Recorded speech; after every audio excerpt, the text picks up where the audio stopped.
Okay dear students, CA inter हम यहाँ पर कॉस्ट आरटीपी में 22 के न्यू न्यू जो क्वेश्चंस हैं जिसमें आपको दिक्कत आ सकते हैं उसको लेकर डिस्कशन कर रहे हैं। आपको सबसे पहले एक चीज़ बता दूं कि कॉपी पेन लेकर बैठ जाना है। ये जो नोट्स है इसको आप एसजेसी के वेबसाइट में जाकर ई लाइब्रेरी से बुक्स एंड पीडीएफ में सीए इंटर डीजीपी सप्लीमेंट बोलकर डाउनलोड कर सकते हैं, या फिर आप मेरा पूरा लिखा हुआ जो मैं लिख रहा हूँ यहाँ पर वो पूरा का पूरा मेरे टेलीग्राम चैनल से जाके ले सकते हैं, जिसका लिंक आपको सब इस वीडियो में मिल जाएगा। ठीक है, तो मैं ये इसलिए बता रहा हूँ कि आपको कोशिश करना है कि आप मेरे साथ कैलकुलेटर लेकर पार्टिसिपेट करें, कैलकुलेशन में भागीदार बने। कॉपी लेकर रफली कुछ लिखना है तो एक बार लिख लें। फेयर मत करने जाएं, क्योंकि फेयर करने जाएंगे तो क्या होगा कि आप लिखते रह जाएंगे, आपको समझ नहीं आएगा। तो इट्स बेटर कि आप पहले समझ लें पूरा अच्छे से क्या चीज़ इसमें है, और फिर समझ के मेरे से फर्स्ट क्वेश्चन समझा, उसके बाद फर्स्ट क्वेश्चन को सॉल्व करें। ठीक है, दैट इज द अप्रोच। और अगर इजी क्वेश्चन लग रहा है तो आप ऐसा करेंगे कि फर्स्ट क्वेश्चन को अपने से अटेम्प्ट करेंगे, फिर वीडियो को देखेंगे, और अटेम्प्ट करेंगे तो पूरा आराम से पूरा लिख के खुद से फिर चेक करेंगे कि मैंने क्या करा है। तो देयर आर टू अप्रोचेस, खुद से करो फिर चेक करो, पॉज करके खुद से करो और फिर चेक करो। और दूसरा अप्रोच क्या है, पूरा समझ लो और फिर खुद से करो, खुद से करना ही पड़ेगा। ठीक है, और नोट्स लिखने पे भी टाइम ना गवाएं, क्योंकि हमें इसको जल्दी जल्दी ख़त्म करना चाहिए और ज़्यादा से ज़्यादा क्वेश्चन करने पे भी समय देना चाहिए। चलिए, सो ये क्वेश्चन ऐसे तो साधारण क्वेश्चन है, ये पहले भी आपने देखा हुआ है ओवरहेड्स का इस तरह का क्वेश्चन। इसमें यहाँ पर दो प्रोडक्शन डिपार्टमेंट है और दो सर्विस डिपार्टमेंट है। मटेरियल और वेजेस दिया हुआ होता है, तो सर्विस डिपार्टमेंट का मटेरियल वेजेस डायरेक्ट वाला ये पार्ट ऑफ ओवरहेड होता है, अगर आपको याद हो। फिर फैक्ट्री रेंट है, पावर है, डेप्रिसिएशन है, जनरल लाइटिंग है, परक्विजिट्स है। Factory rent, power, depreciation, general lighting and perquisites. ठीक है, तो ये सब खर्चा को अपने को चारों में बांटना पड़ेगा। एरिया स्क्वायर फीट में दिया हुआ तो रेंट एरिया के हिसाब से बढ़ जाएगा। फिर कैपिटल वैल्यू ऑफ एसेट्स दिया हुआ तो वो डेप्रिसिएशन में काम आएगा। लाइट पॉइंट्स दिया हुआ तो लाइटिंग में काम आएगा। मशीन आवर्स और हॉर्स पावर ऑफ मशीन्स है, तो आपको बताया हुआ है पावर कॉस्ट जो मशीन का है वो हॉर्स पावर आवर्स का रेशियो में हो सकता है। तो horse power into machine hours का रेशियो भी हो सकता है, या फिर आप सिर्फ हॉर्स पावर का रेशियो भी कर सकते हैं। बट मैंने आपको पहले भी बताया कि इंस्टीट्यूट ये वाला यूज़ करता है, तो आप यही वाला यूज़ करिए। और परक्विजिट्स के लिए नीचे कोई और साधन ही नहीं है, तो ये नहीं कि कुछ नहीं समझ में आया तो किसी से भी बांट दिया। परक्विजिट के लिए ऊपर में साधन है, परक्विजिट वर्कर्स को दिया जाता है, तो वो वर्कर्स का डायरेक्ट वेजेस है, उसका रेशियो में परक्विजिट होगा, हम ऐसा अज्यूम कर रहे हैं। ठीक है, फिर टेक्निकल एस्टिमेट्स दिया हुआ है ए बी एक्स वाई का, कितना परसेंट वो लोग सर्विस एक दूसरे को दे रहा है। एक्स वाला वाई को भी 20 दे रहा है, वाई वाला एक्स को 5 दे रहा है। तो रेसिप्रोकल हो रहा है, यानी साइमल्टेनियस या रिपीटेड डिस्ट्रीब्यूशन हम लोग यूज कर सकते हैं। आपको करना क्या है, statement showing distribution of overheads और statement showing redistribution of service department expense under simultaneous trial and error and repeated. Normally क्या होता है, ट्रायल एंड एरर कभी एग्जाम में आया नहीं है, बट इस आरटीपी में ट्रायल एंड एरर घुसा दिया। तो now what you have to do is you have to solve this by yourself. चलो आप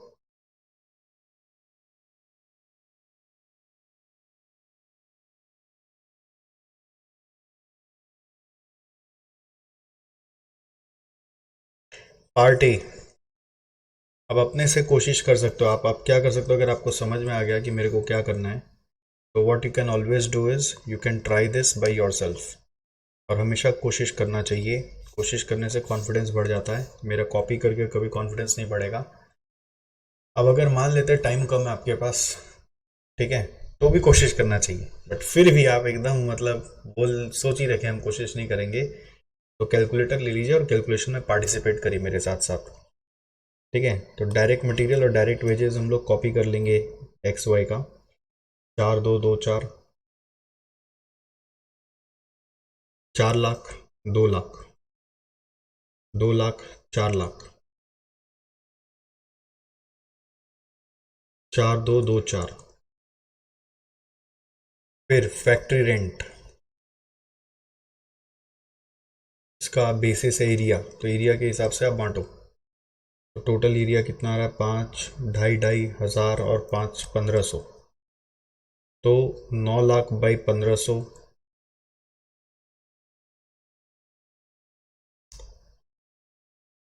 इस हिसाब से करो। 9 lakh by 1500 into into 500 equal to 3 lakh, 250 equal to 1.5 lakh, फिर 1.5 लाख, फिर 3 लाख। फिर फैक्ट्री रेंट के बाद आ रहा है नेक्स्ट आइटम, पावर। तो पावर के लिए बेसिस क्या होगा, पहले इन दोनों को मल्टीप्लाई कर लो। ठीक है, मल्टीप्लाई करके क्या रेशियो आ रहा है वो ले लो। 50,000 आ रहा है, 80,000 आ रहा है, 15,000 आ रहा है और 25,000 आ रहा है। इन चारों का टोटल ले लो, 40, 1, 20, 1, 70 का 5, 10 और 1, 70 से रेशियो बना लो। 5, 10 बाई 1, 70 करने से आ रहा है 3 टाइम्स। तो 3 टाइम्स ऑफ ये सारा अपने ले लेंगे। तो ये 50,000 का 3 टाइम्स हो जाएगा, यहाँ पे लिख दिया horse power into machine hours. 50,000 का 3 टाइम्स आ जाएगा 1.5 लाख, 240,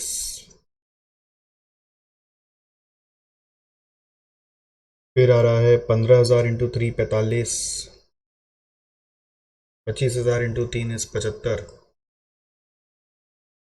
ओके, पावर के बाद डेप्रिसिएशन 2 लाख है, तो 2 लाख का इसका रेशियो होगा 8, 4, 12, 2, 14, 2, 16। ठीक है, तो 2 लाख को इसका रेशियो में बांटना है। डेप्रिसिएशन, तो ये कैपिटल वैल्यू कितना आ रहा है, ये 8, 4, 12, 2, 14, 2, 16। तो 2 lakh by 16 into 40 equal to 5 lakh,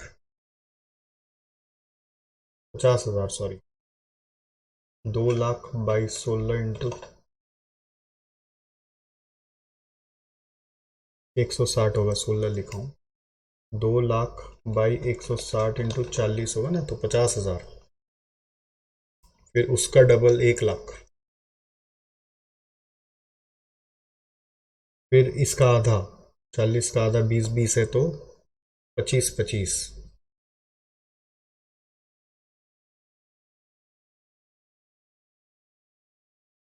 depreciation के बाद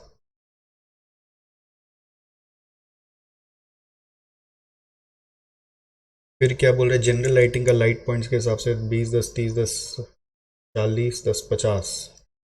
तो ये 3 lakh by 50, general lighting 3 lakh by 50। ये जैसे कैसे आया था, 2 लाख बाई 16 करके फिर इंटू इंटू करते जाते हैं, ये तरीका आपको याद होगा। लाइट पॉइंट्स के हिसाब से करना है, तो क्या होगा, 3 लाख डिवाइड बाई 50 करके आ रहा है 6,000। 3 लाख बाई 50 करके आ रहा है 6,000, 6,000 इंटू 10, 60, 1, 20, 60, 60, 60, 1, 20, 60, 60। ठीक, तो जनरल लाइटिंग हो गया। फिर आ रहा है परक्विजिट्स 4 लाख, परक्विजिट्स 4 लाख। तो 4 डायरेक्ट वेजेस के हिसाब से 4 लाख का डायरेक्ट वेजेस का रेशियो का 10, 4, 2, 2, 2, 4, तो 10, 4, 14, 2, 16 और 4, 20। 10, 4, 14, 2, 16 और 4, 20। 4 लाख बाई 20 लाख, अब इसके हिसाब से आप बांटो। सो 4 लाख बाई 20 लाख करके आ रहा है 0.2।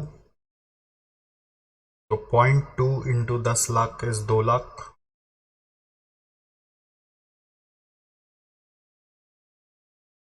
0.2 इंटू 4 लाख आ रहा है 80,000। 0.2 इंटू 2 लाख आ रहा है 20,000 और 80,000। गड़बड़ करेंगे। 0.2 इंटू 2 लाख, 2 इंटू 2 लाख 40,000 आएगा। 40 80, 40 और 80। तो ये 8, 2 80 और 1 20 बैठ गया हिसाब। 2 80 और 1 20 से हिसाब बैठ गया।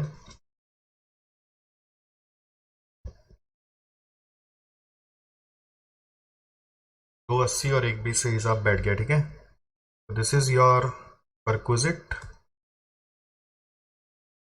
Now you should take total. Total cost निकालो कि टोटल कितना आ रहा है। देखो आप फटाफट करो। मेरे पास तो आंसर्स है ना, तो जब झमेला नहीं है तो मैं टोटल तो फटाफट कर सकता हूँ। ये आ रहा है 760, फिर आ रहा है 1.5 लाख, 240, 1 लाख, 1 20 और 80। मैं आपसे क्या उम्मीद करूँ, आप पार्टिसिपेट करो रादर देन देखना। कैलकुलेटर लेके फटाफट कर लो तो संग संग हो जाएगा। 45,000, 25,000, 60,000, 40,000 करके आ रहा है 9 20। फिर 2 लाख, 4 लाख, 3 लाख, 75, 25, 60 और 80 मिलाने से आ रहा है 1140।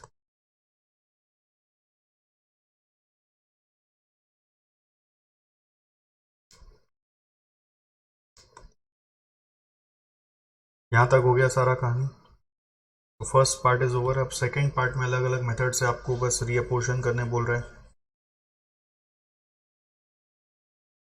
तो इसमें आ रहा है पहला simultaneous equation method.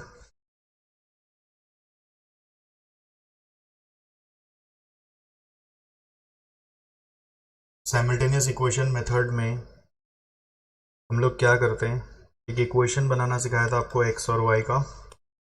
Own cost as per primary distribution आप ले लेंगे, प्लस करेंगे आप share of other service department. इससे आ जाएगा total cost.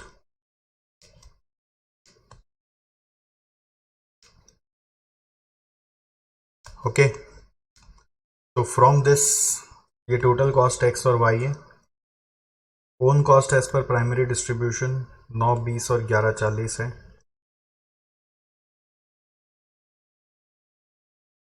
Okay, so now what we have to do is x y को 20% दे रहा है। तो यही बस मिस्टेक होता है, कौन किसको क्या दे रहा है। तो x y को 20 दे रहा है, y x को 5 दे रहा है। ये अगर ठीक से समझ में आया तो सम हो जाता है। x y को 20 दे रहा है, y x को 5 दे रहा है। ऑलराइट, तो इससे टोटल कॉस्ट आ जाएगा। इक्वेशन बनाकर x is equal to, you will say 920 plus 0.05y and y is equal to what you will say is 1140 plus 0.2x. So if you solve this, you will get the answers of x and y. Now please take out time, take your copy. मैंने आपको बोला ना, आप copy pen calculator लेके बैठो, participate करो and see how much it is coming. Pause it, solve it and see the answer. So since I know the answer, I can write for you कि x is coming 1324 and y is coming 1337 374.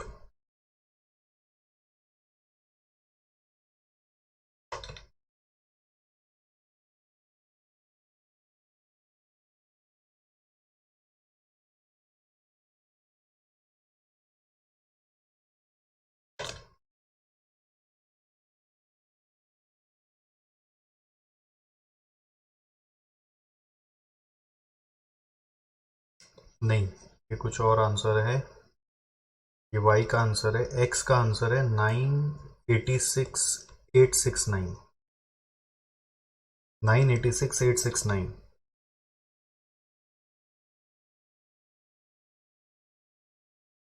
986,869.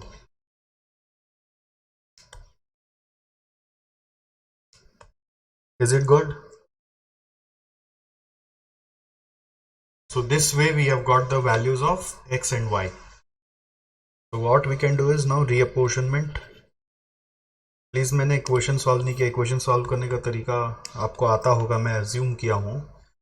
बहुत बच्चे क्या होता है एकदम first time ये सब videos देख रहे होते हैं, तो ये सब्स्टिट्यूट करना पड़ेगा। y का वैल्यू यहाँ डालोगे, if you will put this value in this equation by substituting you will get the value. ठीक है, भूल गए होंगे, हो सकता है आपको याद ही नहीं आ रहा, आप बोलेंगे अरे यार ये आदमी क्या कर रहा है, मेरे को याद भी नहीं आ रहा और सर डायरेक्ट आंसर लिख दिए।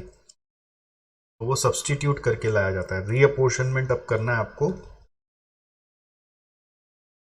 ए बी एक्स वाई के बाद cost as per primary distribution, cost as per primary distribution, so that is 760, 690, 920 और 1140। फिर रीअपोर्शनमेंट,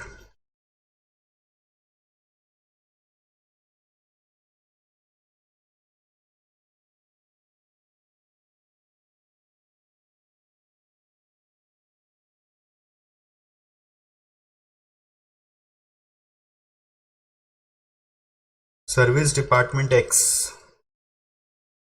9,20,000।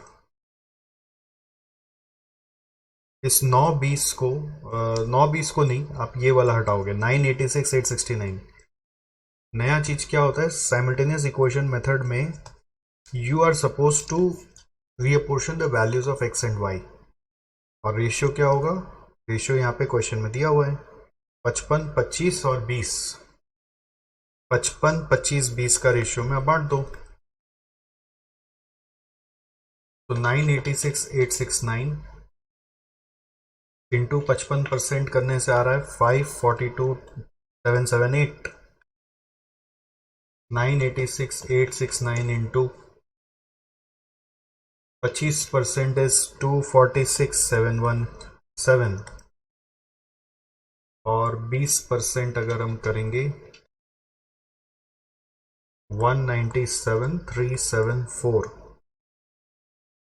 373 कर देते हैं, जिससे कि 8, 7, 15 नहीं 374 ही करना पड़ेगा। 15 और 4 19, लास्ट में 9 आ जाए, ये 9 है ना, तो लास्ट में 9 चाहिए। 7, 4, 11 और 8 19 के हिसाब से।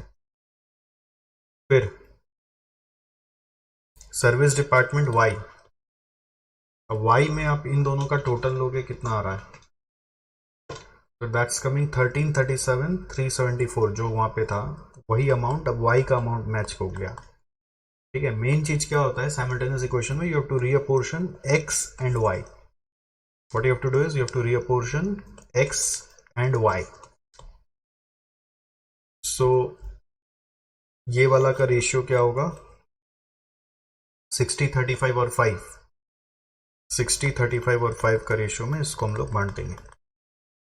ओके, तो ये बांटने के बाद क्या होगा, ये दोनों निल हो जाएगा और आपका यहाँ पे आंसर आ जाएगा। ये आंसर कितना आएगा वो मैं आपको दे सकता हूँ, वो आ रहा है 21,05,202 और ये आ रहा है 14,04,798। ओके, तो this is your part B का 1। फिर सेकेंड पार्ट में बोल रहा है trial and error. Normally trial and error आपको प्रैक्टिस नहीं होता है, तो मैं ट्रायल एंड एरर अच्छे से बता देना चाहता हूँ आपको वापस, और कभी एग्जाम में आता भी नहीं है, इंस्टीट्यूट मैट में तो दिया हुआ ही है, आपको क्लास में कराया हुआ ही है। तो ट्रायल एंड एरर में क्या होता है, पहले एक्स और वाई का टोटल कॉस्ट पता किया जाएगा। कैसे, पहले कॉस्ट एज पर आप प्राइमरी डिस्ट्रीब्यूशन ले लेंगे। क्या करेंगे, cost as per primary distribution ले लेंगे, जो था 9,20,000 और था 11,40। Cost as per primary distribution आप ले लेंगे, जो है 9,20 और 11,40। फिर ऐड करेंगे आप रीअपोर्शनमेंट। रीअपोर्शनमेंट में अब अभी हम लोग ट्रायल एंड एरर में क्या करते हैं, इन दोनों में लड़ाते हैं।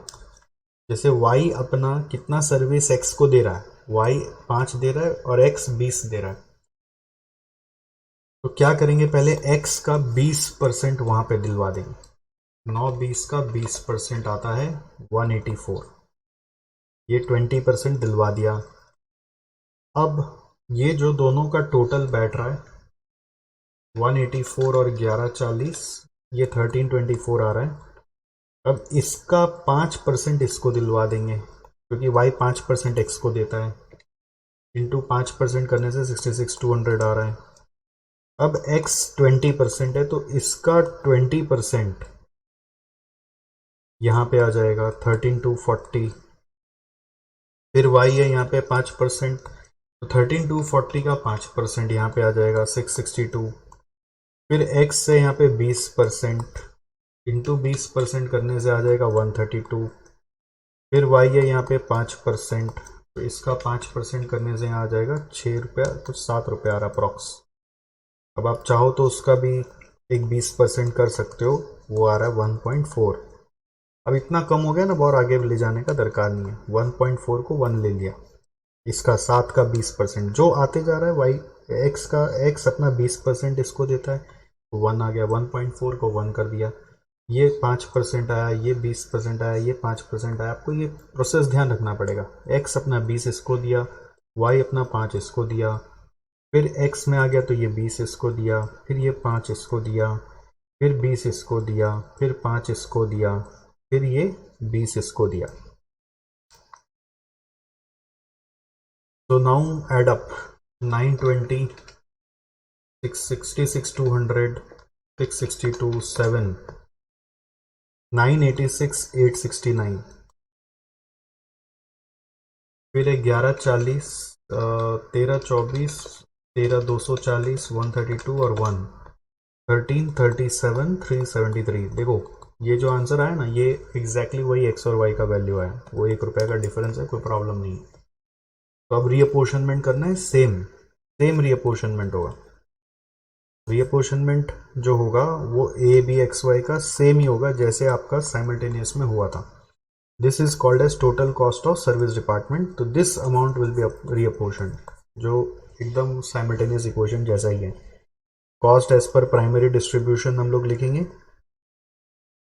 देखो मैं थोड़ा फटाफट करो, मैं पहले ही बोल रहा हूँ, और आप तो कई बार और स्पीड बढ़ा के देख रहे होते हैं, तो मैं ये रिक्वेस्ट करूंगा कि आप पार्टिसिपेट करें और लास्ट में सॉल्व करें या पॉज करके सॉल्व करें।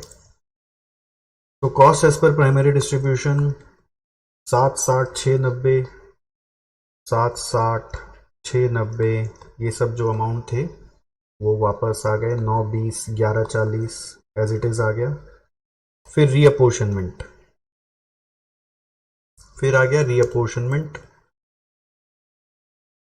रीअपोर्शनमेंट में सर्विस डिपार्टमेंट एक्स और वाई का, एक्स का ये वाला अमाउंट जाएगा 986, 869 और फिर 1337, 373।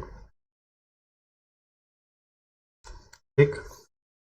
So now what you will do is you will just divide this. X का अमाउंट कितना है, एक्स का अमाउंट कितना है, 55, 25, 20 है। 55, 25 और 20। और y का अमाउंट कितना है, y का अमाउंट कितना है, 60, 35 और 5। 60, 35 और 5।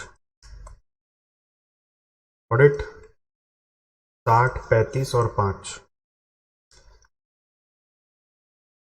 तो ये आप अपना डिवाइड करके ये दोनों निल कर लेंगे। बस मेन चीज क्या है, यू गॉट टू रिमेंबर कि आप 9, 20 को ना डिवाइड करें, जो टोटल कॉस्ट है वो करें। साइमल्टेनियस इक्वेशन में टोटल कॉस्ट एक्स वाई लेकर सॉल्व करके आ गया, इक्वेशन बना के आ गया। और ट्रायल एंड एरर में, ट्रायल एरर इसी को बोलते हैं। ये अपना 20 इसको देगा, फिर जो टोटल आएगा ये 5 इसको देगा, फिर 20 देगा, फिर 5 देगा, कर करके इसका टोटल आ गया। That's it. अब थर्ड पार्ट है रिपीटेड डिस्ट्रीब्यूशन। थर्ड पार्ट का क्या नाम है, रिपीटेड डिस्ट्रीब्यूशन मेथड। इसमें क्या होने वाला है, ए बी एक्स वाई, ये आपको एकदम अच्छे से याद ही होगा। इसमें डायरेक्ट करते हैं, cost as per primary distribution को अपने ले लेते हैं। Cost as per primary distribution को अपने ले लेते हैं। कितना आएगा देखो, आप भरो इसको फटाफट। ए बी एक्स वाई में 7 60 6 90, 7 60 6 90, 9 20 11 40। ठीक है, तो ये हमने डाल दिया। अब हम रीअपोर्शनमेंट करेंगे। रीअपोर्शनमेंट में एक्स एक्स का 9 20 से यहाँ पे हटाते हैं। देखो बाकी दोनों में क्या था, टोटल को काट रहे थे, इसमें 9 20 से स्टार्ट करेंगे। रेशियो है 55 25 20, 55 25 20। इस बहाने क्या होता है ना, ये सब करने के बहाने आपका रिवीजन हो जाता है। ये एक रिवीजन सेशन के तरह होता है। 5,06,000, 9 20 इंटू 25% करके आ रहा है 230, 9 20 का 20% आ रहा है 184। फिर y में आ जाओ। अब y में इन दोनों का टोटल ले लो, वो आ रहा है 1324। अब उसको हटाओ, उसका रेशियो है 60 35 5, 60 35 5। 1324 का 60% 794 400। 1324 का 35% 463 400। 1324 का 5% 66 200। अब x का 66 200 को हटाकर 55 25 और 20 करना है। ये आ गया 36 410, 25 16 550, 13 240। फिर y में 13 240 को लेकर 60 35 और 5 करना है। 7944, 4634, 662। अब वापस x में 662 को लेकर 55 25 20 करना है।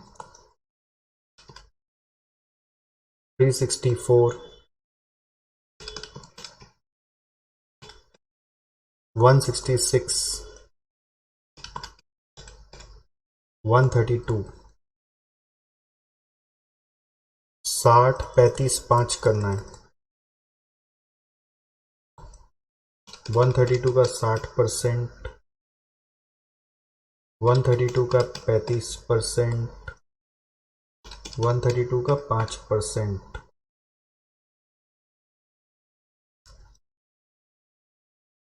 हुआ? So from all these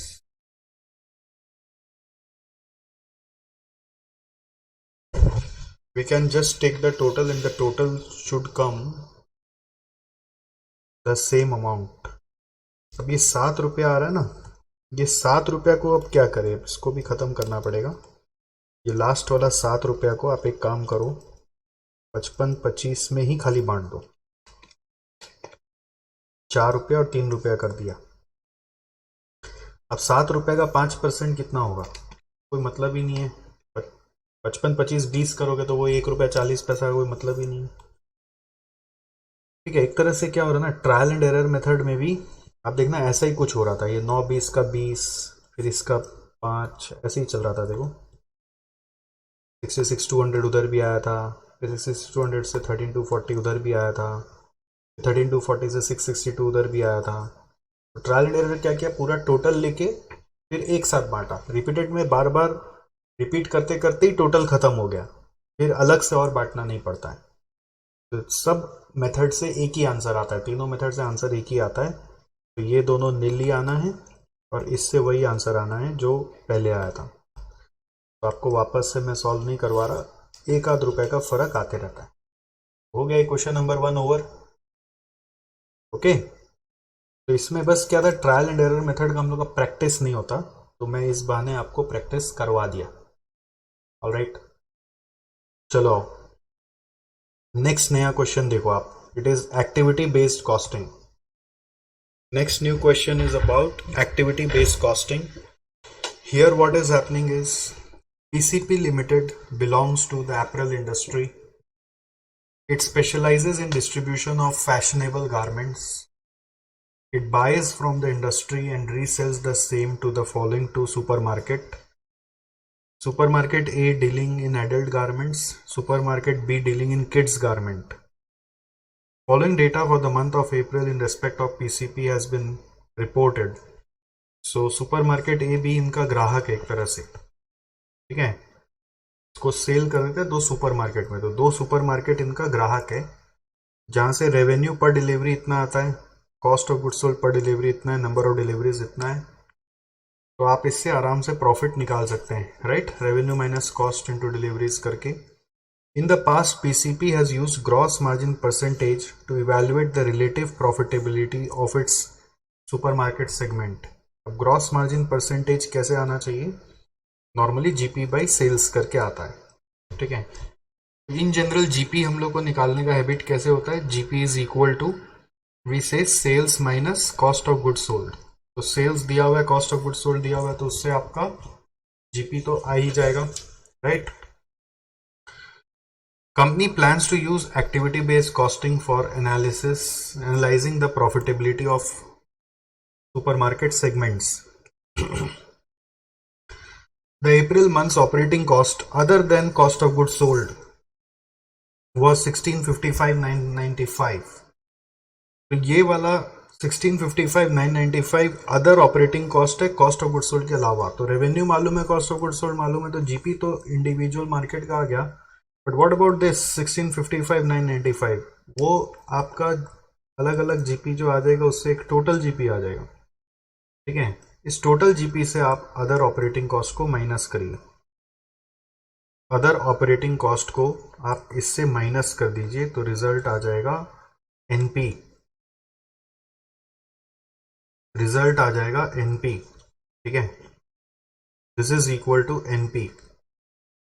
sales minus COGS is equal to GP and minus other operating cost करके NP आ जाएगा। उस NP को आप अपने टोटल सेल्स से डिवाइड कर सकते हैं, तो NP परसेंटेज भी निकाल सकते हैं। तो ओवरऑल आपको मिल जाएगा पूरा AB का कितना मिल रहा है। करंट में अदर ऑपरेटिंग कॉस्ट को कैसे इसमें बांट रहा है उसके बारे में कुछ लिखा हुआ नहीं, बस बोल रहा है कि हम लोग को एक्टिविटी बेस्ड कॉस्टिंग यूज करना है। तो अदर ऑपरेटिंग कॉस्ट अब बता रहा है 1655,995 है। These cost are assigned to 5 activity areas. Cost in each area and activity analysis including cost driver for the month of April are as follows. इसी cost का breakup कर रहा है in the terms of activity based costing. नियम के हिसाब से इस सिस्टम में, करंट सिस्टम में इन लोग को 1655,995 को भी यहाँ कैसे बांटना है ऐसा बताना चाहिए था, जैसे कि कॉस्ट ऑफ गुड्स सोल्ड का रेशियो में या सेल्स का रेशियो में, ऐसा कुछ बोला नहीं। बट एक्टिविटी बेस्ड कॉस्टिंग में कैसे करना है ये जरूर बोल रहा है।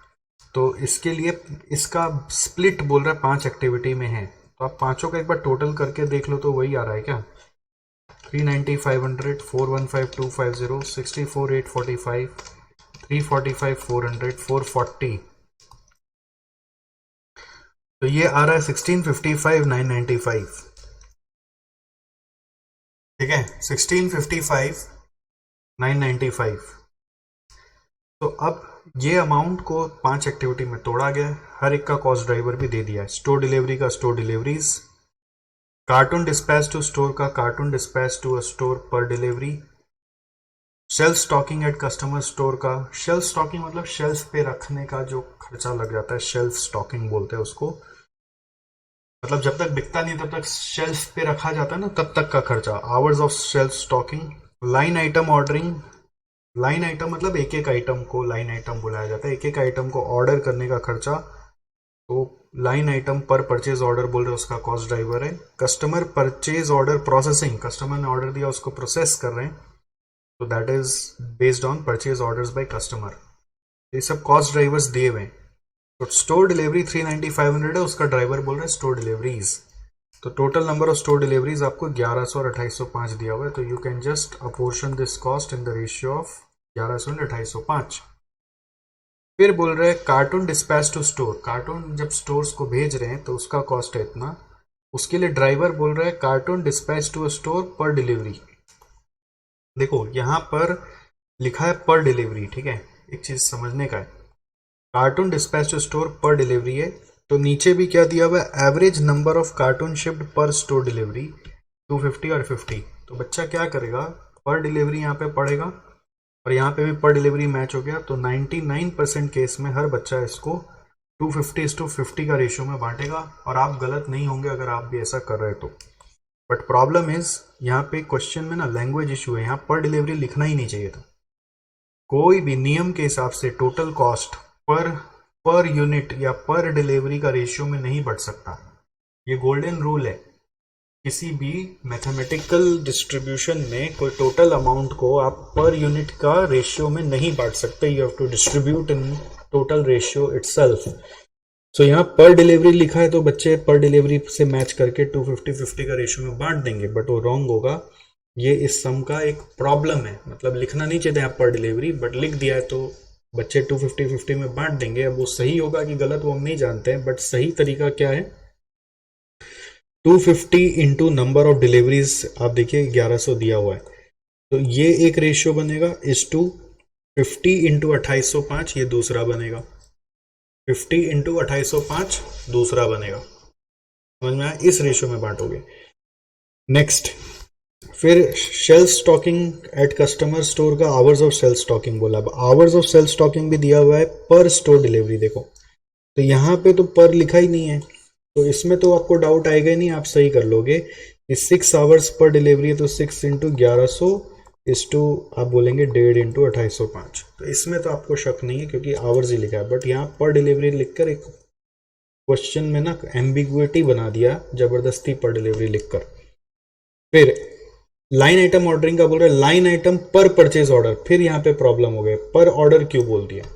कभी भी कोई टोटल खर्चा पर यूनिट के हिसाब से नहीं जाता, तो टोटल लाइन आइटम्स होना चाहिए, तो नंबर ऑफ लाइन आइटम्स पर ऑर्डर दिया हुआ है, तो you have to multiply it by number of orders to get the total line items, and total number of orders are given below this, तो this will be 14 into 770 is to 12 into 1980 होगा, 14 into 770 is to 12 into 1980 होगा, समझ गए।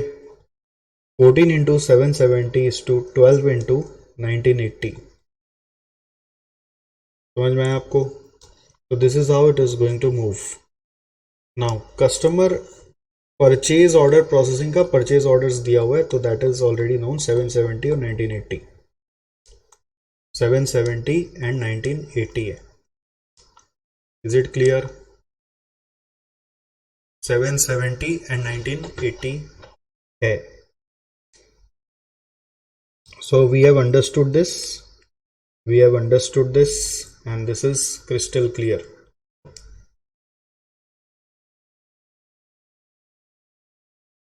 चलो, तो अभी क्या करने का है कि आपको ये एक्टिविटी बेस का टोटल कॉस्ट दिया हुआ है, इसको 5 एक्टिविटी में ब्रेक कर दिया है। अब इस 5 एक्टिविटी का कॉस्ट को आपको दोनों प्रोडक्ट को इस रेशियो में बांट देना है, दोनों प्रोडक्ट नहीं, दोनों सुपरमार्केट में इस रेशियो में बांट देना है। क्वेश्चन बोल रहे compute gross margin percent for each of its segment and compute operating income.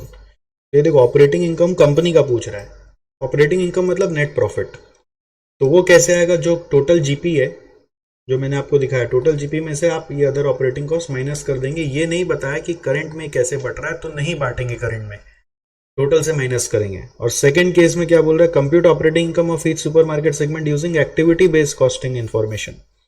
Activity based costing information में क्या होगा, जीपी तो आएगा जैसे आता है, और other operating cost in ratios में, आप ये रेशियोज में दोनों में बांट देंगे। अब आपको समझ में तो आ गया होगा कैसे करना है, तो मेरा अगेन रिक्वेस्ट यही है कि आप पॉज करो और अपने से अटेम्प्ट करो, रफली अटेम्प्ट करो, बट करो जरूर, वरना मेरे साथ अगर कर रहे हो तो पार्टिसिपेट करो। तो जैसे पार्ट 1 में आपको क्या करना है, GP percentage and operating income under current system, under current system, GP percentage and operating income under current system. So what is particulars? Supermarket A, supermarket B. और एक आप टोटल कॉलम भी बना सकते हैं टोटल ऑपरेटिंग इनकम दिखाने के लिए, ठीक है। तो like this, first we will find out total revenue which will be 169,950 into number of deliveries.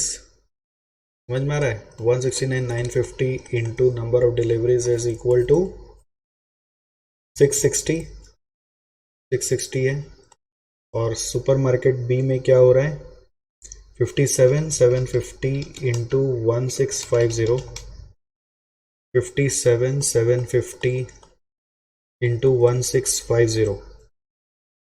तो 169,950 इंटू 660 करके डिवाइड बाई 1,00,000 कर लो तो हैंडल हो जाएगा इतना बड़ा बड़ा फिगर। नॉर्मली आपको ना बड़ा फिगर हैंडल करने का हैबिट नहीं होता है, बट रियल वर्ल्ड में सारे फिगर ऐसे ही गंदे गंदे होते हैं, करोड़ों करोड़ों में हैंडल करना पड़ता है। समझ गए? ये रुपीज़ इन लैक्स मैंने कर दिया। तो अब आप दोनों का टोटल ले लीजिए 1121.67, ठीक है। या फिर आप नहीं लेना चाहते हो रुपीज़ इन लाख तो भी कोई दिक्कत नहीं है, ठीक है उसका, क्योंकि एक अमाउंट यहाँ पे ना ऐसे दिया हुआ है 1655,995। तो आप चाहो तो इसको रुपीज़ इन लाख नहीं करके फिर आप ऐसे ज़ीरो ज़ीरोज़ बैठा लीजिए। 57,750 इंटू 1650 करके आ रहा है 95,28,7500।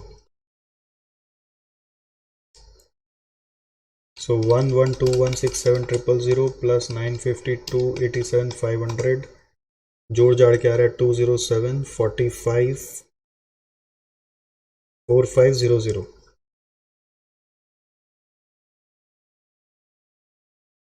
अब लेस COGS। COGS में क्या होगा? COGS में क्या होगा? 165 into 660, 165 into 660, it is coming 10890। तो ना जीरो लिखने में गड़बड़ा जाएगा आदमी का। 900,000। और यहाँ पर क्या है? ये 55,000 इंटू 1650, 55,000 इंटू 1650 करने से आ रहा है 907,50,000 प्लस 1089,000 तो 199,650,000 माइनस करके आ रहा है जीपी, माइनस करके आ रहा है जीपी।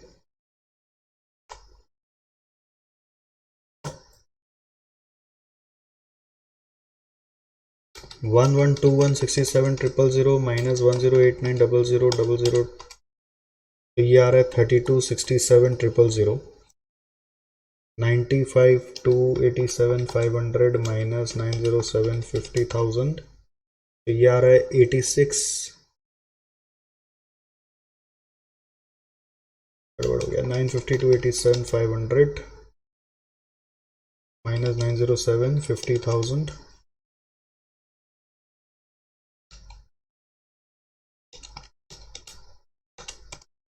तो 45,37,500 और इन दोनों को जोड़ दिया जाए तो ये आ रहा है 78,04,500। तो जीपी आ गया।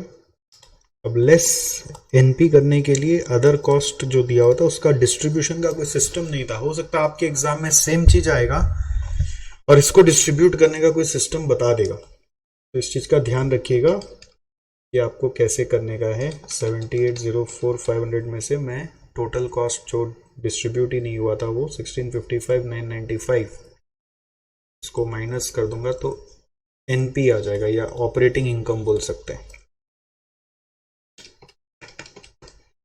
जो आ रहा है 61,48,505। अब ये सबको परसेंट में कन्वर्ट कर दो, जीपी मार्जिन आ जाएगा, जीपी परसेंट, और ऑपरेटिंग इनकम का भी परसेंट आप निकाल सकते हो। जीपी परसेंट इनका GP by revenue 3267 divided by 112167 2.91 45 37 500 divided by 952 87 500 तो ये आ रहा है 4.76 और 61 48 505 डिवाइडेड बाय 207 45450 तो ये आ रहा है 2.96 ओवरऑल ऑपरेटिंग इनकम परसेंटेज अगर लिखे तो 2.96 आ रहा है। तो ये आपका पार्ट 1 हो गया। अब इसको पार्ट बी में या पार्ट 2 में अदर कॉस्ट को ब्रेक करना है, ठीक है, वो एक्टिविटी वाइज चला जाएगा। पार्ट 2 पूरा काम अंडर एबीसी करना है, GP percentage and operating income using ABC. तो उसमें मेन एबीसी का क्या खेल है कि आपको कॉस्ट ड्राइवर चुन के उसका रेशियो में बांटना है। तो what we will do is particulars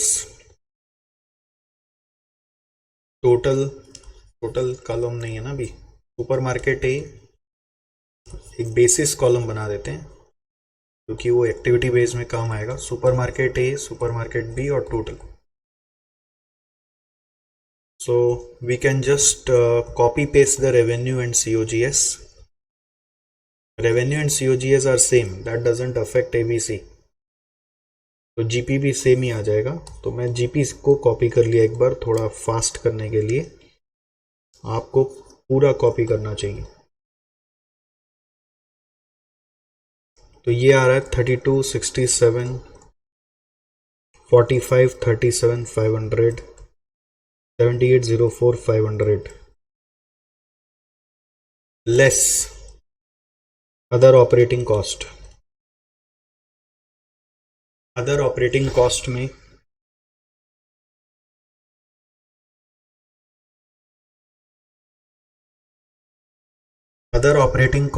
क्या क्या आ रहा है?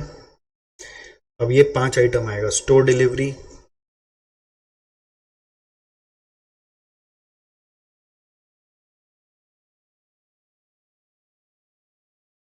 कार्टून डिस्पैच टू स्टोर, ठीक है। अब स्टोर डिलीवरी का रेशियो क्या है? नंबर ऑफ डिलीवरीज, वो मैंने लिख दिया था 1100 टू 2805, है ना। नंबर ऑफ डिलीवरीज यानी 1100 टू 2805 का रेशियो में स्टोर डिलीवरी कॉस्ट को आप बांटो। स्टोर डिलीवरी का टोटल कॉस्ट है 390,500। तो ये रेशियो भी बहुत अच्छा मिल गया है। तो ये आ रहा है 1,10,000 और ये आ रहा है 280,500। स्टोर डिलीवरी के बाद नेक्स्ट आइटम है cartons dispatch to store. Cartons dispatch में क्या है?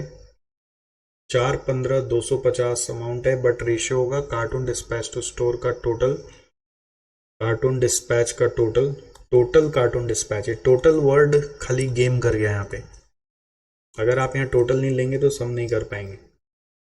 तो this will B 250 into 1100 is 250 into 2805। 250 into 1100 is 250 into 2805। Total carton dispatch का कॉस्ट है 415,250। अब मुझे क्या करना चाहिए? पहले इसका फिगर को देखना चाहिए कितना आ रहा है। 250 इंटू 1100 275 आ रहा है। इस 250 इंटू 2805 करने से आ रहा है 140 250 प्लस 275 मैच ही हो गया। ये रेशियो लेना ही नहीं पड़ा।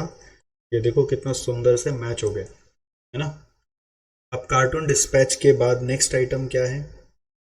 नेक्स्ट आइटम है शेल्फ स्टॉकिंग। उसका आवर्स ऑफ शेल्फ स्टॉकिंग इस तरह से आएगा 6 इंटू 1100 और 1.5 इंटू 2805।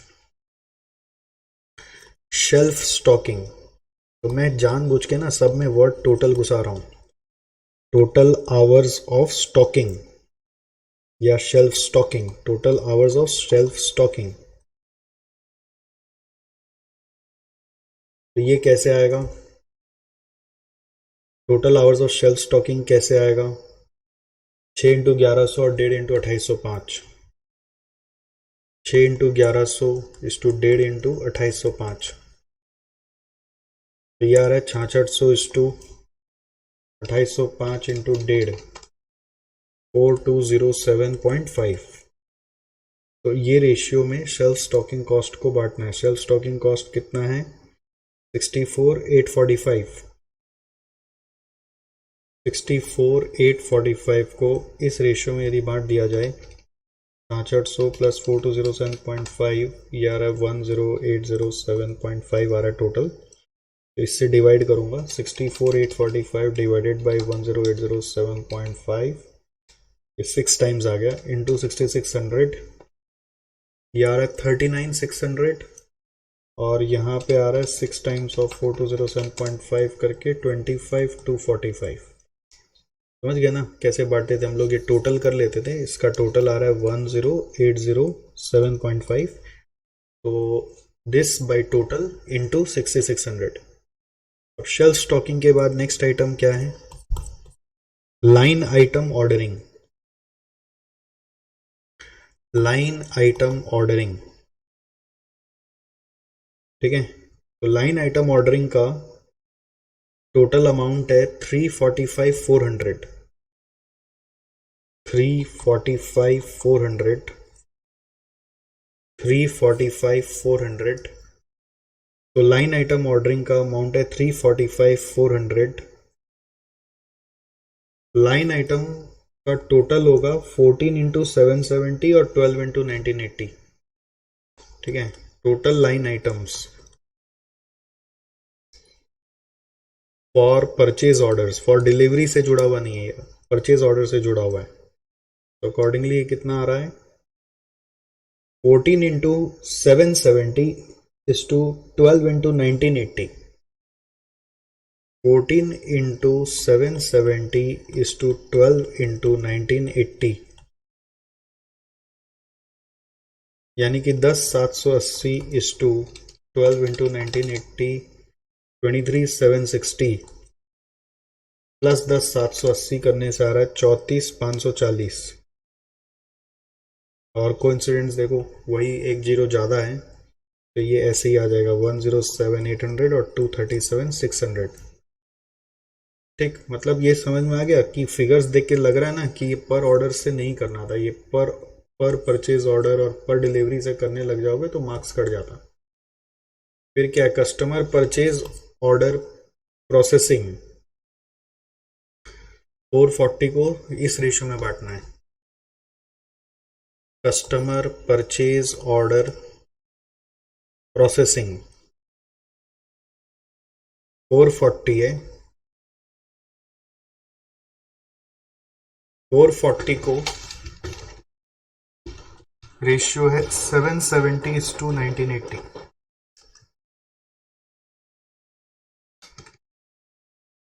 770 और 1980 से 2750 आ रहा है,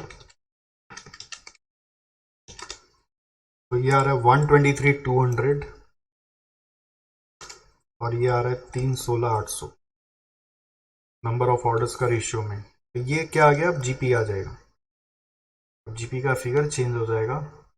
जीपी तो आ गया, बेसिकली आप बोल सकते हैं ये ऑपरेटिंग इनकम ही आ गया एक तरह से, क्योंकि ये ऑपरेटिंग इनकम अब स्प्लिट हो गया, जीपी ऑलरेडी आ चुका है ना, तो नेट जीपी नहीं होता, फिर अब ऑपरेटिंग इनकम होता है। 3267 minus 11 lakh minus 275 minus 39,600 minus 107,800 minus 123,200, 11 16 21 400। एक बार मैं फिर से देखूं, 3267 11 लाख ले लिया लगता है, 1 10 2 75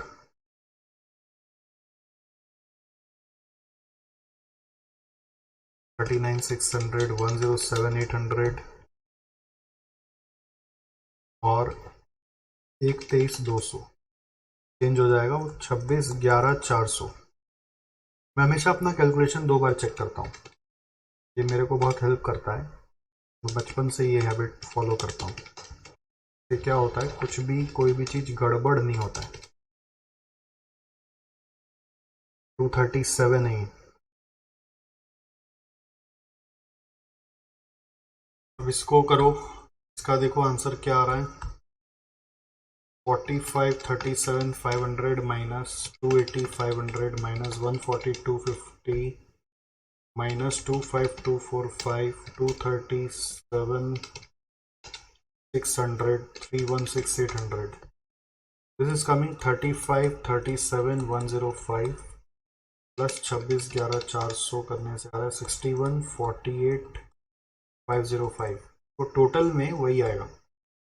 कंपनी का टोटल में कोई फर्क नहीं पड़ेगा, बिकॉज हम लोग सिर्फ रेशियो चेंज करें, डिस्ट्रीब्यूशन किए, ठीक है। फिर ऑपरेटिंग इनकम का परसेंटेज निकाल लो, तो डिवाइड बाय रेवेन्यू कर लो। इसमें सेम ही आएगा 2.96 जो आया था। इसमें कितना आएगा देखो, डिवाइड बाई रेवेन्यू ऊपर में है 11 21 67 000, तो ये आ रहा है 2.32 या 33 बोल सकते हैं। और इधर आ रहा है 35 37 105 डिवाइडेड बाई 952 87 500, 3.71 आ रहा है।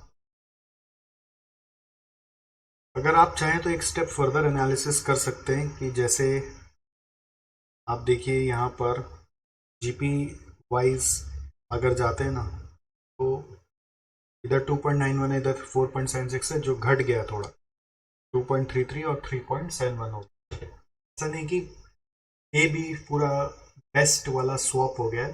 पहले भी ज़्यादा इनकम बी से आ रहा था, अभी भी ज़्यादा इनकम बी से आ रहा है, बट घट गया because of share of this cost. घटने का रीज़न क्या है, क्योंकि पहले ये कॉस्ट इन दोनों में डिस्ट्रीब्यूट ही नहीं हुआ था, अभी कॉस्ट डिस्ट्रीब्यूट हो गया तो ये घट गया है।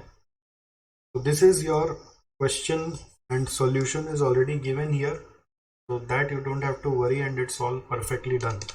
Okay, आई होप आपको कुछ वैल्यू मिल ही रहा होगा। आप अगर इन्वॉल्व हो जाएंगे तो बहुत वैल्यू मिलेगा, आप अदरवाइज खाली ऐसे देखते रहेंगे तो कोई वैल्यू नहीं मिलेगा। आप जितना इन्वॉल्व होंगे, प्रैक्टिस करेंगे, आपको लगेगा कि वाओ व्हाट अ प्रैक्टिस। इस बहाने बहुत अच्छा प्रैक्टिस होता है, ठीक है। ओके, आइए नेक्स्ट में चलते हैं 3 नंबर। ये क्वेश्चन कॉस्ट शीट का और बड़ा आसान है, बट फिर भी कुछ कुछ चीज़ें हैं जो ध्यान देने की है। जैसे यहाँ पे बोल रहे हैं limited produces a single product during the month of December 2021, company has produced 14,560 tons of x. इतना आउटपुट बनाया। फिर मटेरियल कंज्यूम्ड, कॉस्ट शीट में डायरेक्ट मटेरियल आता है ये। पावर कंज्यूम्ड, इसका कॉस्ट आप निकाल सकते हो, 91,000 आ रहा है, 13,000 इंटू 7।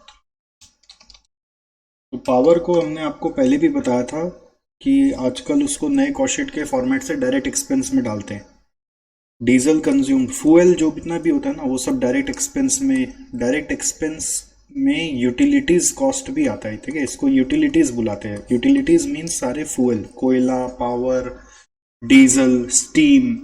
यूटिलिटीज में क्या क्या आता है, कोयला, कोल, पावर, स्टीम, ये सब अभी आजकल यूटिलिटीज में आते हैं और उसको डायरेक्ट एक्सपेंस के जैसे हम लोग दिखाने लगे। डीजल का 93,000 आ जाएगा, ये डायरेक्ट वेजेस हो गया, जैसे ये डायरेक्ट मटेरियल हो गया, फिर ये डायरेक्ट वेजेस हो गया। फिर gratuity and leave encashment direct wages का पार्ट है। जो भी पेमेंट वर्कर को करते हैं और देयर सर्विसेज, वो सारा का सारा वेजेस कॉस्ट का पार्ट है। Hiring charges paid for HEMM। अब HEMM क्या है, ये सब नया नया है। HEMM होता है heavy earth moving machine. Heavy earth moving machine मतलब कोई बड़ा पत्थर वत्थर को मूव करने का मशीन, ठीक है। तो hiring charges for such kind of special machinery is always a part of direct expense. क्या है वो, डायरेक्ट एक्सपेंस है। Hiring charges paid for cars used for official purpose, तो ये admin overhead of general nature का हो जाएगा।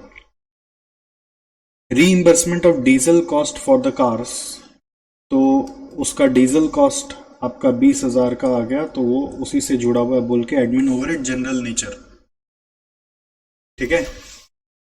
दोनों एडमिन ओवरहेड जनरल नेचर का हो गया, क्लियर है। फिर बोल रहा है the hiring of cars attract GST under RCM. RCM मतलब क्या हुआ? Reverse charge mechanism. It attracts GST under reverse charge mechanism. RCM मतलब जिसको ने जीएसटी पढ़ा उसको पता है, जो पहली बार अभी मेरा ये वीडियोस को देख रहे हैं उनको नहीं समझ में आएगा, बट जीएसटी का नॉलेज होना चाहिए। रिवर्स चार्ज मैकेनिज्म जीएसटी के सर आपको पढ़ाते हैं। बोल रहे hiring of cars attract GST under reverse charge mechanism at 5% without credit.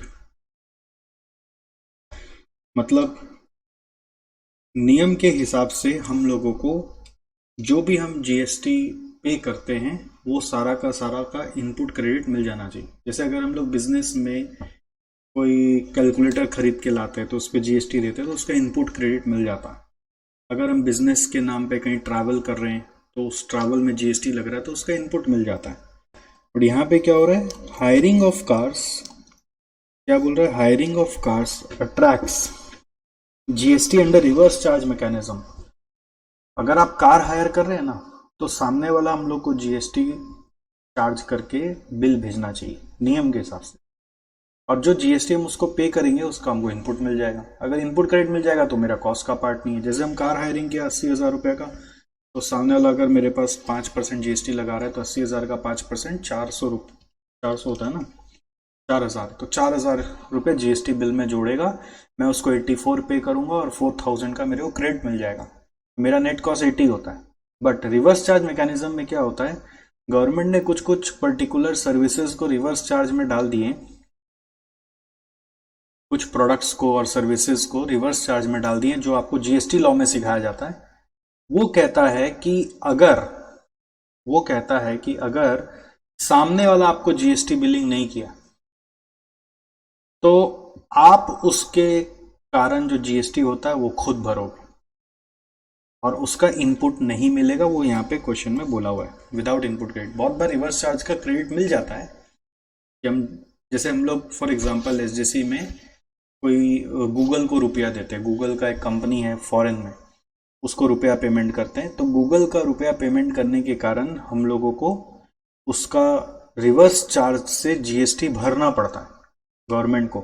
But government उस केस में हम लोगों को अलाउ कर देता है कि आप इनपुट भी ले लेना।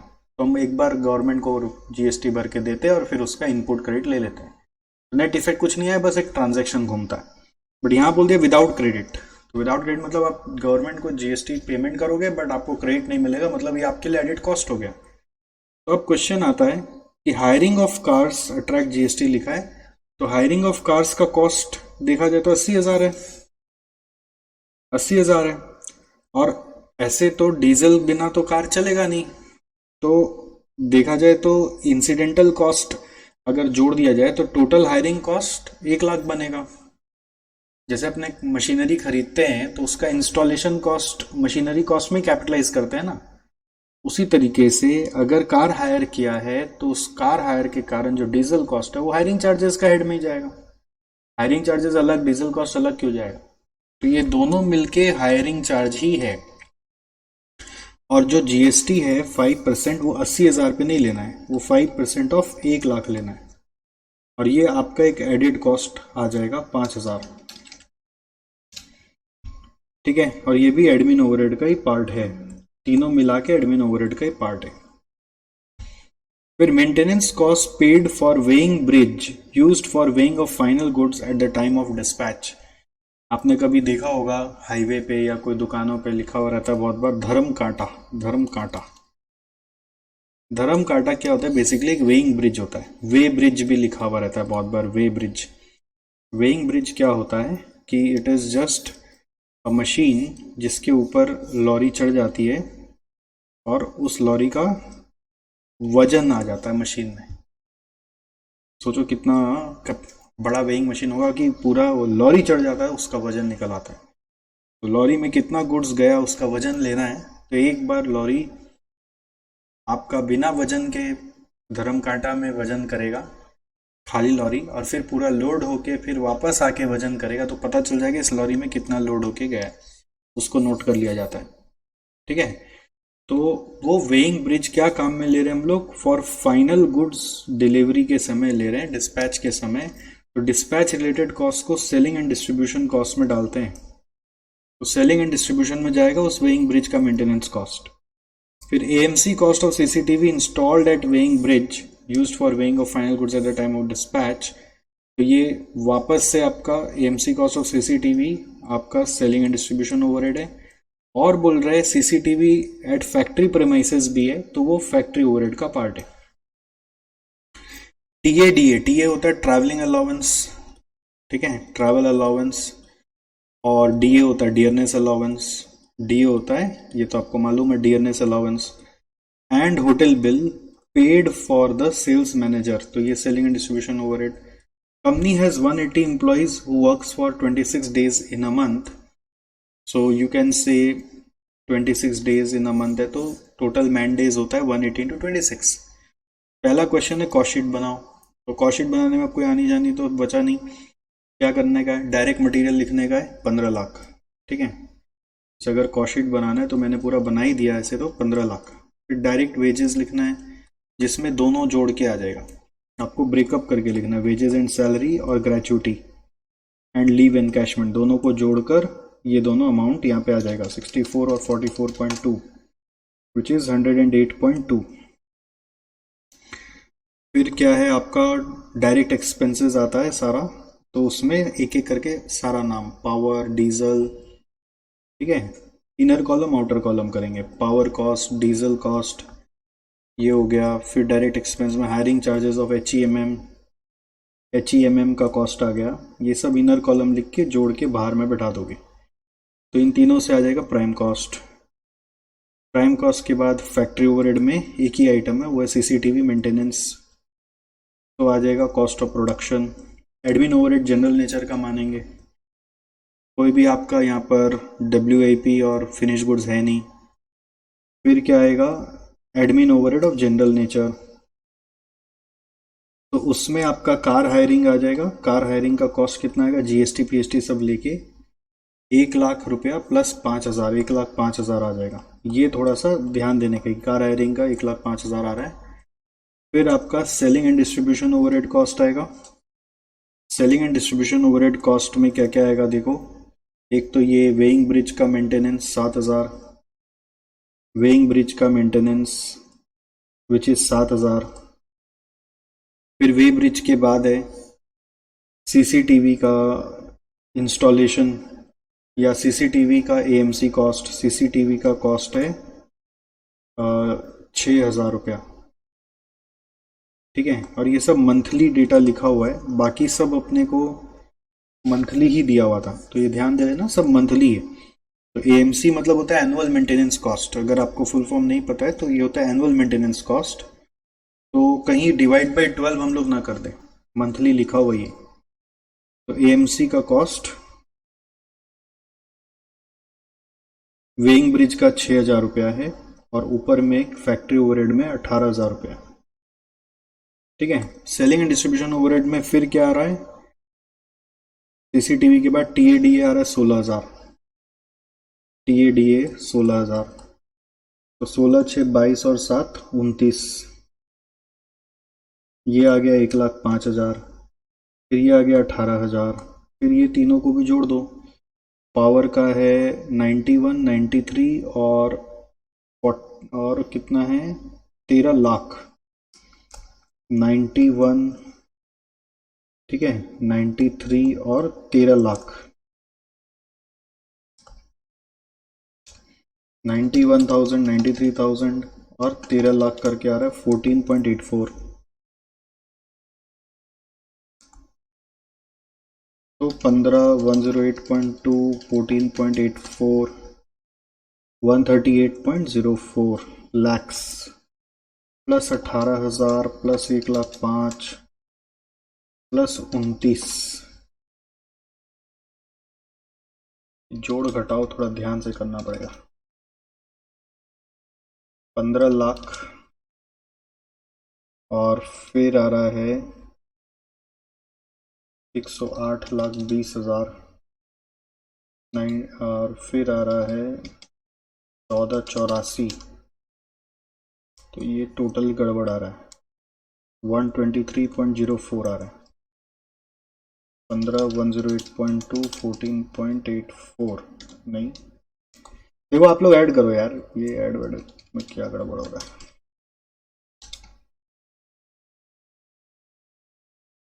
138.04 ही आ रहा है, ठीक ही है, प्लस 0.18 138.22 आ रहा है, प्लस 1.05 और प्लस 0.29, तो ये आ रहा है 139.56 lakhs. This is our cost of sales और कॉस्ट शीट बन गया। सेकेंड पूछ रहा है, देखो नया, अर्निंग्स पर मैन शिफ्ट और आउटपुट पर मैन शिफ्ट, ये नया पूछ लिया। पर मैन शिफ्ट क्या होता है? मैन शिफ्ट मतलब हो गया टोटल, जैसे हमको समझ में आ रहा था यहाँ पे मैन 180 है और डेज है 26 डेज इन अ मंथ। एक दिन में कितना शिफ्ट चलता है यहाँ क्वेश्चन में लिखा नहीं है, आप अज्यूम करोगे, इसके लिए अज्यूम करोगे 1 day is equal to 1 shift. अगर एक दिन एक शिफ्ट है तो हमारे पास जितना आदमी है एक महीना में कितना शिफ्ट हो जाएगा? एक महीना में 180 इंटू 26 शिफ्ट आ जाएगा, 180 इंटू 26 4680, इसको आप बोल दीजिए ये मैन शिफ्ट है। फिर बोल रहे अर्निंग्स पर मैन शिफ्ट, ठीक है, तो अर्निंग्स मतलब क्या हुआ? इनकम निकालना है। और दूसरा बोल रहा output per man shift. Earnings मतलब अपना कंपनी का प्रॉफिट नहीं, अर्निंग्स मतलब होगा जो वेजेस कॉस्ट है, वेजेस रिलेटेड है ये भी नहीं समझ में आता अर्निंग्स मतलब क्या। तो अर्निंग्स मतलब ये वेजेस से जुड़ा हुआ है, वेजेस का टोटल कॉस्ट है 108.2, ठीक है, दोनों जोड़कर कितना है 108.2, तो अर्निंग्स पर मैन शिफ्ट कितना होगा? Earnings means earnings of workers. अब ये तो गजब ही हो गया सर, ये हमको कैसे पता चलेगा? ये पता चल गया ना अभी, बस ऐसे सोचो, इतना आंसर आ रहा है ये 108,20,000 बाई 4680 करने से आ रहा है 2311.96। और दूसरा बोल रहा आउटपुट पर मैन शिफ्ट, तो आउटपुट तो यहाँ ऊपर में दिया होता 14,560, तो ये तो इजी है ना। Output per man shift, output per man shift is equal to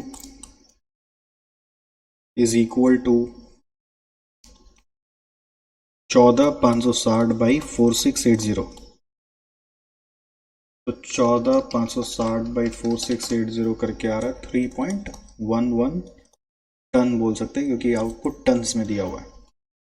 okay, I think cost sheet was easy, but still there was some surprise, and the surprise was in car hiring, where you have to add this 5% in your cost, not on just hiring charge but on both hiring charge plus diesel cost. तो ये 9 number जो special adjustment है ना, उसको थोड़ा सा mark कर लेना चाहिए।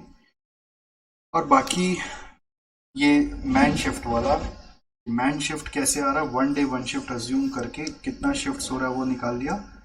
और फिर आप अर्निंग्स मतलब क्या बोला, अर्निंग्स मतलब वेजेस, तो ये समझ गए तो सम हो गया। ओके, नेक्स्ट क्वेश्चन नंबर 4 में आ जाओ। Let's come to question number 4। This is also good question on service costing. So what is given here is, दो तरह का गाड़ी है, सीएनजी और इलेक्ट्रिक व्हीकल।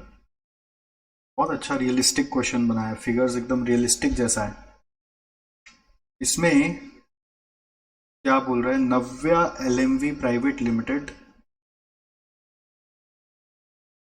एलएमवी मतलब होता है जैसे लो मोटर व्हीकल, लो मोटर व्हीकल मतलब छोटा मोटा गाड़ी, ऑपरेट्स कैब और car rental service in Delhi NCR. NCR Delhi basically Delhi का एक रीजन का नाम है, नॉर्दर्न कैपिटल रीजन, जिसमें नोएडा गुड़गांव दिल्ली आ जाता है। It provides its service to the offices of Noida, Gurgaon और एनसीआर में फरीदाबाद भी आता है। At present, it operates CNG fueled cars, but it is also considering to upgrade these into electric vehicle. The details related with the owning of CNG and electric vehicle propelled cars are as tabulated below. ठीक, propelled मतलब खींचना, पुल करना, चलता है जो, मतलब CNG एक gas है, ये इलेक्ट्रिक चार्ज से चलता है, प्रोपेल्ड मतलब पुल होता है। कार परचेज प्राइस आपको पता है इलेक्ट्रिक व्हीकल बहुत महंगा आता है, गवर्नमेंट सब्सिडी दे रहा है आजकल इलेक्ट्रिक व्हीकल पे। ये रियलिस्टिक डेटा एकदम, इतना ही दे रहा है ऐसा नहीं है, इस तरह से देता है, उससे कॉस्ट कम हो जाती है हमारी। तो इससे कॉस्ट हमारी हो जाएगी 15-20 माइनस 150, 1370 ही पड़ेगी। लाइफ ऑफ कार दोनों का अलग अलग है, 15 साल 10 साल। इलेक्ट्रिक व्हीकल का लाइफ का प्रॉब्लम है, रियल में प्रॉब्लम है।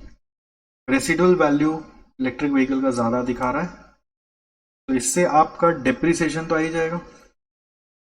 जैसे 9-20 माइनस 95 बाई 15 कर रहे हैं तो 55,000 आ रहा है पर एनम। और यहाँ पे कितना आ रहा है, 1370 माइनस 170 बाई 10 करने से 1,20,000 आ रहा है। देखो ये टेक्निक्स आपको क्लासेस में सिखाता हूं मैं हमेशा कि क्वेश्चन कैसे पढ़ना है, पढ़ते पढ़ते वर्किंग करना है। माइलेज दिया हुआ 20 किलोमीटर पर केजी, सीएनजी जो लेते हैं ना केजी के हिसाब से मिलता है, और इलेक्ट्रिक व्हीकल है 240 किलोमीटर चलेगा पर चार्ज। एक बार पूरा फुल चार्ज कर दो तो 240 किलोमीटर चलेगा। इलेक्ट्रिसिटी कंजम्पशन पर full charge 30 kilowatt hour, 30 kilowatt hour में पूरा फुल चार्ज हो जाएगा। सीएनजी कॉस्ट है 60 रुपीज पर केजी, तो 60 रुपया में 20 किलोमीटर जाएगा। तो देयरफॉर आप बोल सकते हैं वेरिएबल कॉस्ट पर किलोमीटर यहाँ पे 60 रुपया में 20 जाएगा तो 3 रुपया हुआ। Power cost per kilowatt hour 7 रुपया 60 पैसा है। 30 किलोवाट आवर का पावर कॉस्ट क्या होगा, 7 रुपया 60 पैसा इंटू 30, 7.6 इंटू 30 होगा 228, and you have to divide it by 240 kilometres to calculate the cost per kilometer, and you will be shocked, and this is the real figure, almost 0.95, 1 रुपया से भी कम normally electric car में running cost आता है। यही petrol diesel होता है ना, तो उसमें कॉस्ट आजकल 8 रुपया 10 रुपया आने लग गया है, बट यहाँ पे 1 रुपया से भी कम आता है। एनुअल मेंटेनेंस कॉस्ट भी इलेक्ट्रिक व्हीकल्स का बहुत कम लगता है, इंश्योरेंस कॉस्ट भी कम है, देखना ये सब एनुअल है। फिर एक और चक्कर है tyre replacement cost in every 5 year, ये हर गाड़ी में ही चाहिए, हर 5 साल में टायर घिसी जाता है। कल ही मेरे गाड़ी में ऐसा ही सिचुएशन हुआ, मैं अपना दोस्त को यही बोला था 5 साल बाद गाड़ी में टायर का जरूरत पड़ता ही है। तो अभी क्या है, लाइफ देखो 15 साल है, तो 15 साल है तो ईयर 0 में जब हम गाड़ी खरीदेंगे तब तो टायर चेंज नहीं होगा। पहला बार टायर चेंज कब होगा, 5 साल बाद, ईयर 5 के एंड में। फिर दूसरा बार टायर कब चेंज होगा, ईयर 10। तो ईयर 15 अगर उसका लाइफ ही ओवर हो जा रहा है तो लास्ट में हम फिर टायर चेंज करा के लाइफ ओवर करेंगे क्या, नहीं। तो हम कितना रिप्लेसमेंट कराएंगे, 2 रिप्लेसमेंट कराएंगे। ये इसका एक यूनिक इफेक्ट था। पहला रिप्लेसमेंट 5 साल बाद, दूसरा रिप्लेसमेंट 10 साल बाद, तीसरा लाइफ ही 15 साल का है, तो जब जो मर रहा है तो टायर चेंज करा के मारेंगे क्या उसको, 2 replacement.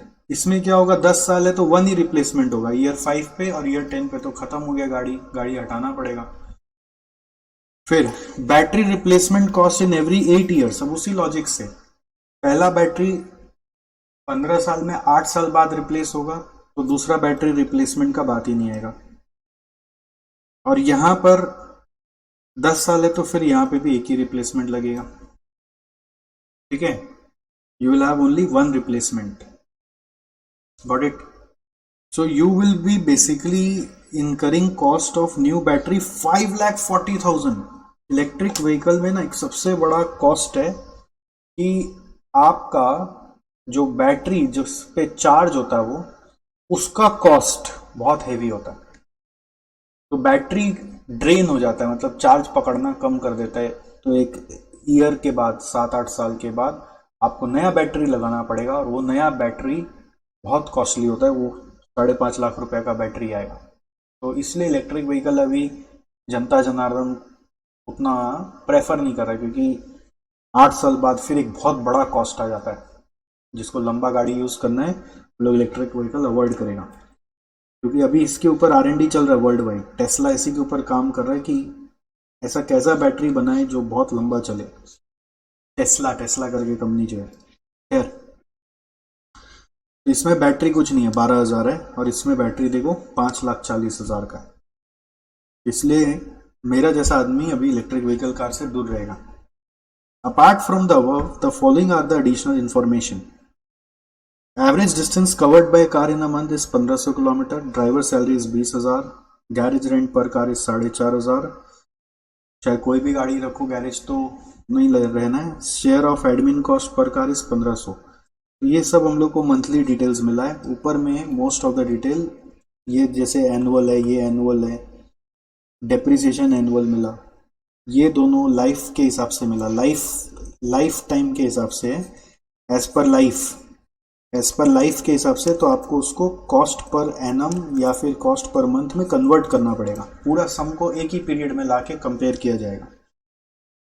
Required is calculate the operating cost of vehicle per month per car for both CNG and EV. Clearly बोल ही दिया है कि पर मंथ करो, नहीं तो कंफ्यूजन हो ही रहा था पर ईयर करे कि पर मंथ करे।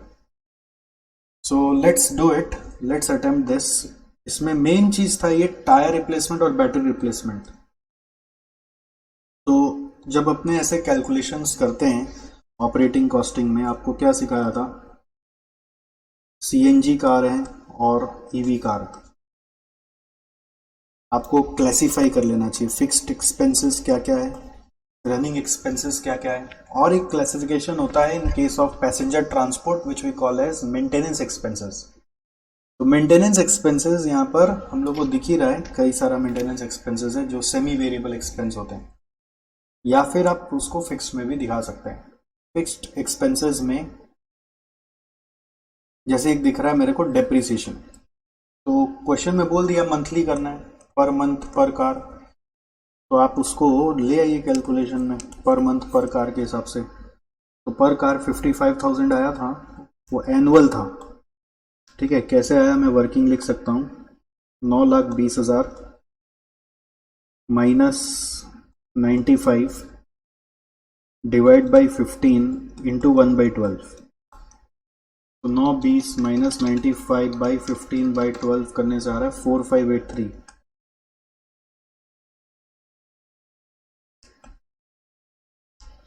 फिर ईवी कार में क्या आ रहा है?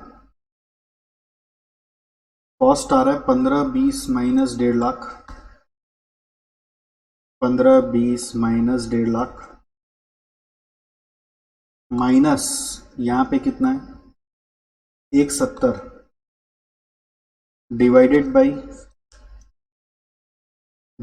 By 10 into 1/12। देखो कितना आ रहा है, 15,20 माइनस 1.5 लाख सब्सिडी का, minus 170 scrap value, divide by 10, 1,20,000 एक साल का, डिवाइड बाई 12, तो 10,000 रुपये आया। कॉस्ट ज़्यादा लगता है ना। इस तरह से मतलब नया गाड़ी खरीदते समय सोचते हैं, बस ये नहीं कि रंग कौन सा है, ब्रांड कौन सा है, फीचर्स कितना है, कॉस्ट भी तो देखना चाहिए ना नया गाड़ी लेते समय। आप लोग कैसे सोचते हैं फीचर्स क्या क्या मिलेगा, रंग कौन सा है और ब्रांड कौन सा है। अरे भाई साहब बैठ के कॉस्टिंग करिए ना। फिर आता है फिक्स कॉस्ट में, ऐसे देखोगे तो नीचे से आ जाएगा, और ड्राइवर सैलरी 20,000 पर मंथ इधर और में देना है, क्योंकि हम लोग तो खुद सेल्फ ड्राइव पे नहीं ले रहे हैं। गैरेज रेंट ये 4.5 मंथली कॉस्ट ही है। फिर share of office and admin cost जो है 1,500 हुआ। Share of office and admin cost जो है 1,500।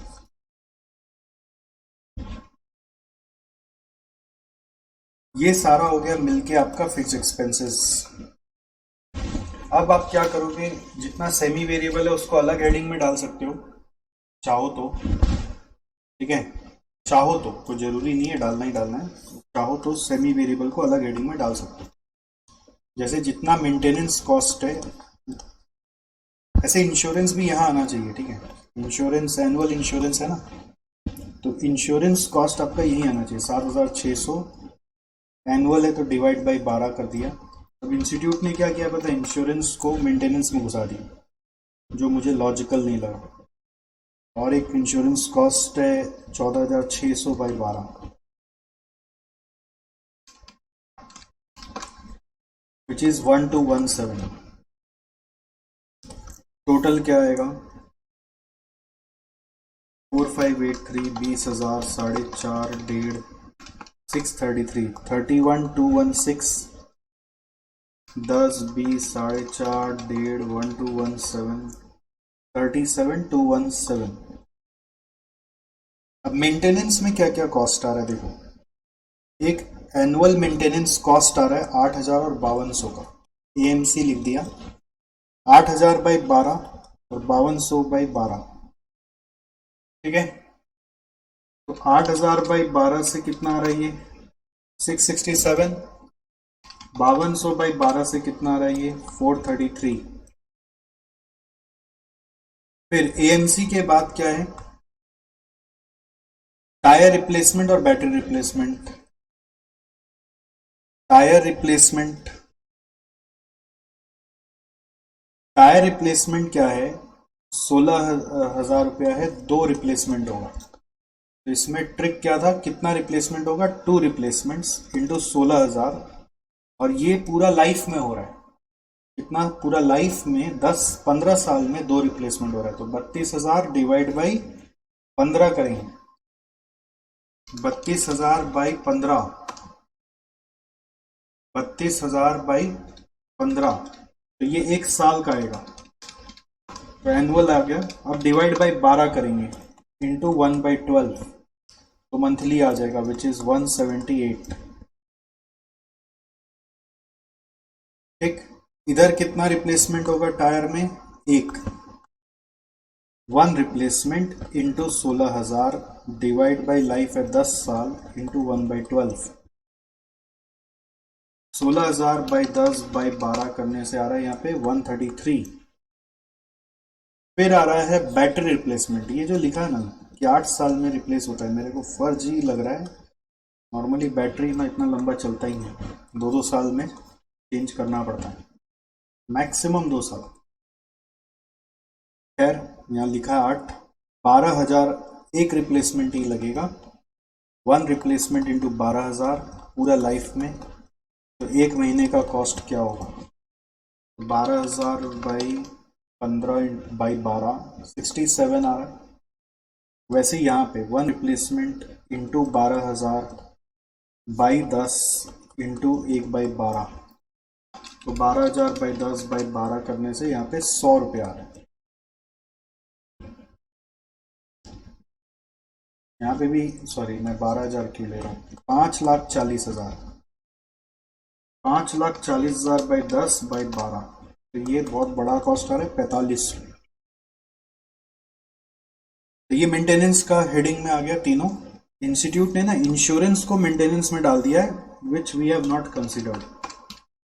ठीक है, एकदम कॉपी पेस्ट तो नहीं कर सकते ना भाई कुछ भी। तो ये आ रहा है 5,066 912 और 5,066। इसके बाद आ गया last variable cost which is your fuel cost. तो फ्यूल कॉस्ट हम लोगों का सीएनजी का कॉस्ट है 3 रुपया पर किलोमीटर 60 बाई 20 3 रुपया इंटू कितना किलोमीटर ये गाड़ी चल रहा है महीने में 1500 इंटू 1500 तो ये आ रहा है 4500। और इधर कितना आ रहा है 7.6 into 30 by 240 7.6 into 30 by 240 into 1500 तो 7.6 इंटू 30 बाई 240 इंटू 1500 करके आ रहा है 1425।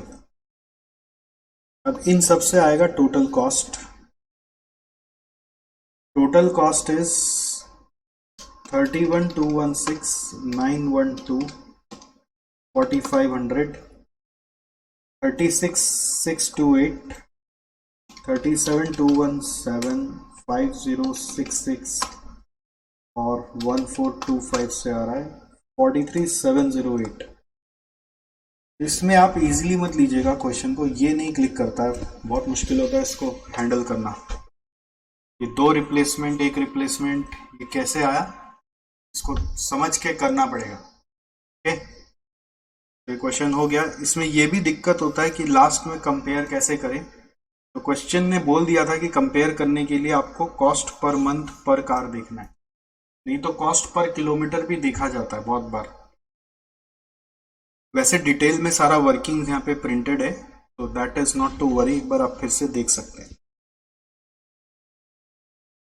आइए, ये आखिरी नया क्वेश्चन है इस आरटीपी का, which is also an interesting question. ये बजटरी कंट्रोल से फ्लेक्सिबल बजट बनाने बोल रहा है, और ऐसा डेटा दे दिया जैसे लग रहा है कि रियल वर्ल्ड में हमको बैठा दिया बजट बनाने के लिए। बहुत अच्छा क्वेश्चन बनाया। देखो क्या बोल रहा है। Maharatna limited, a public sector undertaking, produces product A. The company is in process of preparing its revenue budget for the year 2022. Revenue budget का मतलब होता है बेसिकली पीएल स्टेटमेंट जैसा आप सोच लो। It's just nothing but PL statement. Revenue budget मतलब होता है रेवेन्यू और एक्सपेंस दोनों, खाली सेल्स नहीं। The company has following information which can be useful in preparing the budget. It has anticipated 12% growth in sales volume from the year 2021 of 4,20,000 tons.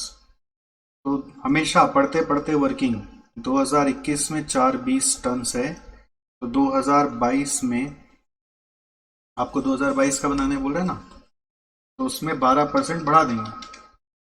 Plus 12% करने से आ रहा है 470 turns. Next, the sales price of 23,000 per ton will be increased by 10%. Selling price is 23,000 and it will be increased by 10%. Provided wholesale price index increases by 5%. अगर 5% से increase होगा तो 10% से price बढ़ाना। होलसेल प्राइस इंडेक्स क्या होता है? ये सब एजेंसीज होती हैं जो ये इंडेक्स बनाती है पूरे इंडस्ट्री का एवरेज करके, कि इंडस्ट्री में एवरेज आपका होलसेल प्राइस कितना से बढ़ा है, तो वो इंडेक्स डेटा आपको मिल जाता है। जैसे दुनिया भर के इंडेक्स डेटा है, जैसे इन्फ्लेशन इंडेक्स है, ठीक है, कंज्यूमर सेंटीमेंट इंडेक्स है, एम्प्लॉयमेंट इंडेक्स है, ऐसे बहुत सारे इंडेक्स है इंडिया लेवल पर भी। तो वो डेटा से समझ में आएगा अगर होलसेल प्राइस इंडेक्स 5% से बढ़ा है तो प्राइस अपना 10% से बढ़ेगा। To produce 1 ton of A, 2.3 tons of material are required. The material cost is 4500 per ton. Price of material will also increase by 10% if WPI increase by 5%. तो फिर आपको इन दोनों को मल्टीप्लाई करके ऐसे सेल्स तो मिल ही जाएगा, राइट? अब ये वाला तो WPI इंडेक्स पे डिपेंडेंट है। फिर नेक्स्ट आइटम क्या बोल रहा है? Raw material, right? तो raw material 2.3 tons of material are required for 1 ton of A.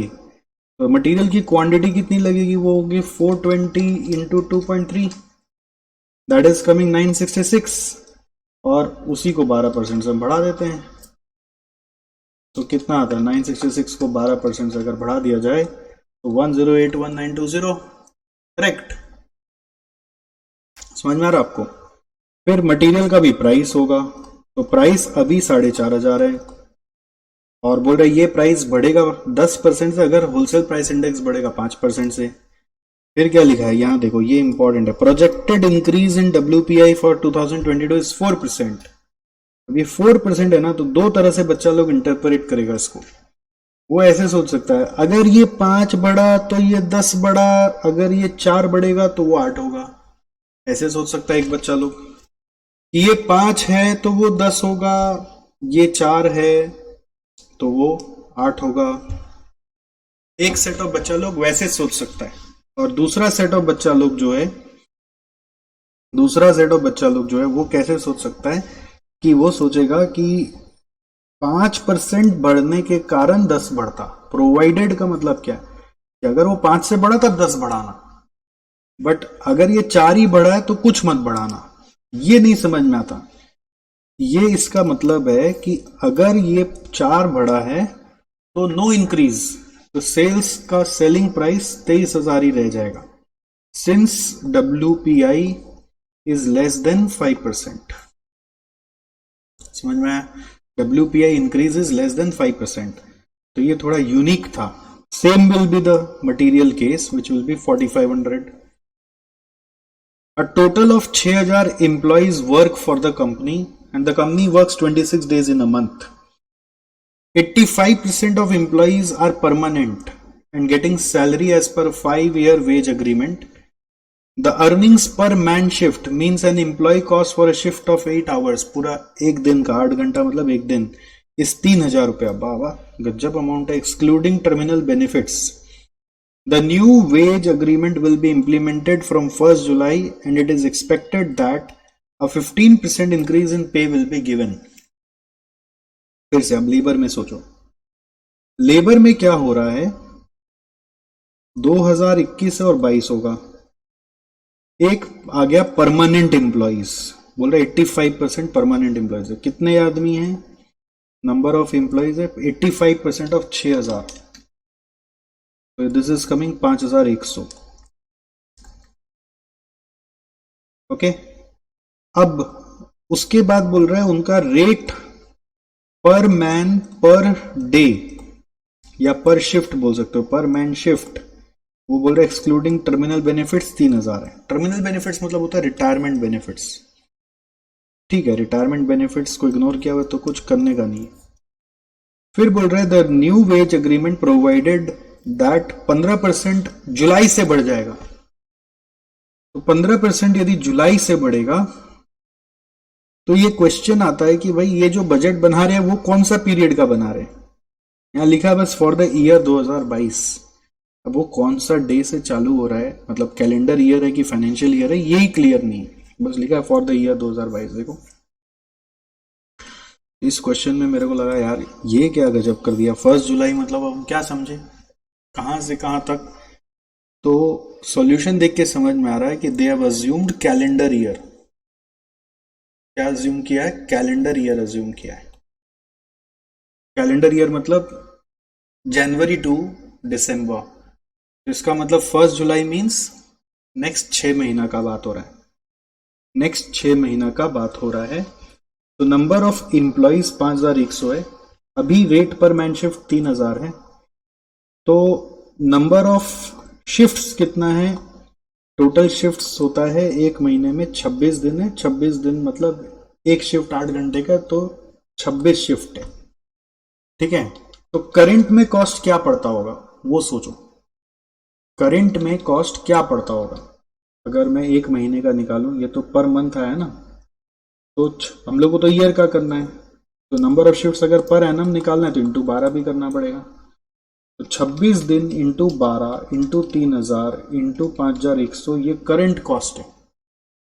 Calculator में देख के आप हकबका गए होंगे टोटल कॉस्ट। अब इन तीनों को मल्टीप्लाई करके आएगा परमानेंट एम्प्लॉइज का। और यहां पर परमानेंट एम्प्लॉइज सेम ही है। रेट में चक्कर क्या है? 2 बार करना पड़ेगा। पहला 6 महीना 3000 है और नेक्स्ट 6 महीना 3000 पे 15% बढ़ेगा। 6 महीना 3000 है, नेक्स्ट 6 महीना 3000 पे 15% बढ़ेगा, यानी कि 3000 प्लस 15% 3450 आएगा।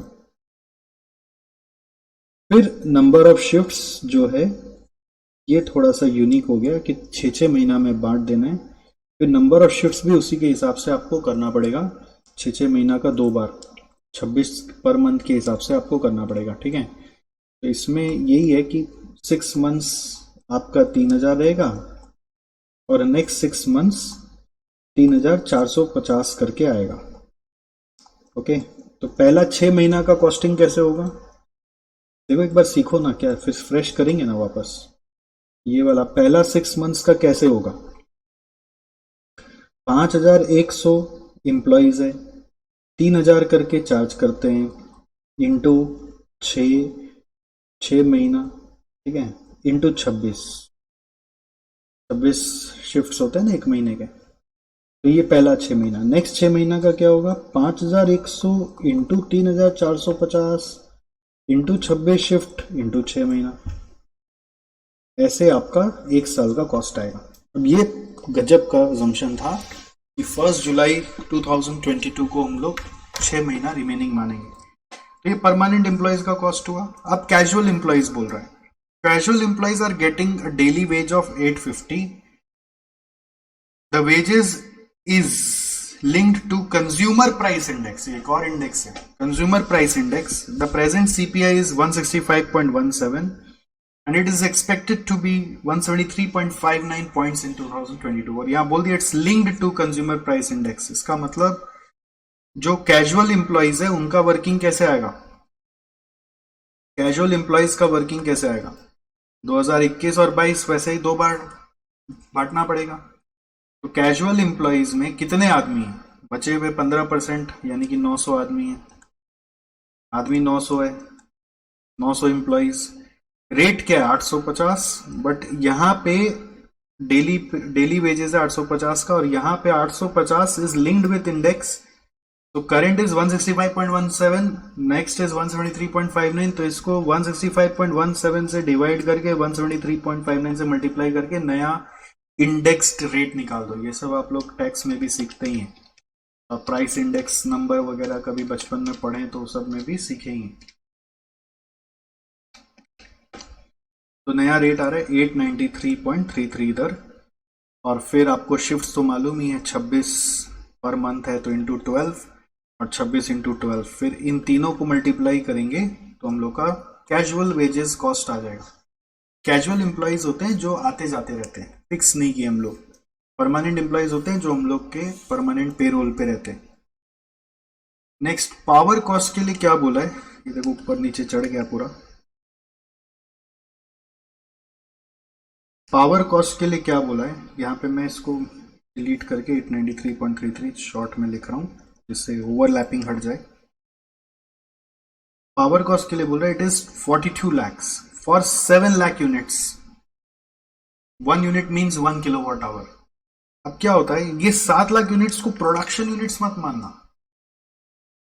आप क्या सोच लेते हो, जैसे प्रोडक्शन यूनिट्स दिया हुआ है ना वैसे आप सोच लेते हो। अभी एक बार इसको ऐसे समझो कि आपका 7 लाख यूनिट्स मतलब 7 लाख किलोवाट आवर का कॉस्ट 42 लाख 2021 में था। 7 लाख प्रोडक्शन यूनिट्स अभी मत माथा लगाओ, ठीक। तो पावर कॉस्ट 2021 में था 42 lakhs। 60% of power is used for production purpose, तो इसका प्रोडक्शन रिलेटेड जो कॉस्ट है वो इसका 60% है, विच इज 25.2। रिमेनिंग बोल रहा है are for employee quarters and admin office, तो वो एक तरह का फिक्स कॉस्ट हो गया। वो रिमेनिंग कितना हो गया 42 का 40% 16.8। समझ में आया, प्रोडक्शन और फिक्स्ड समझ में आया। जो प्रोडक्शन रिलेटेड है उसके लिए लिखा है directly related to production volume. तो 2022 में ये 25.2 कितना हो जाएगा, अगर ये प्रोडक्शन वॉल्यूम से जुड़ा हुआ है तो ये कितना हो जाएगा, बिकॉज हमारा वॉल्यूम 12% से बढ़ने वाला है तो इसको आप 12% से बढ़ा देंगे। तो ये आ रहा है 28.224 और ये एज इट इज रहेगा क्योंकि एम्प्लॉइज वगैरह कोई चेंज नहीं हो रहे हैं। समझ में आया।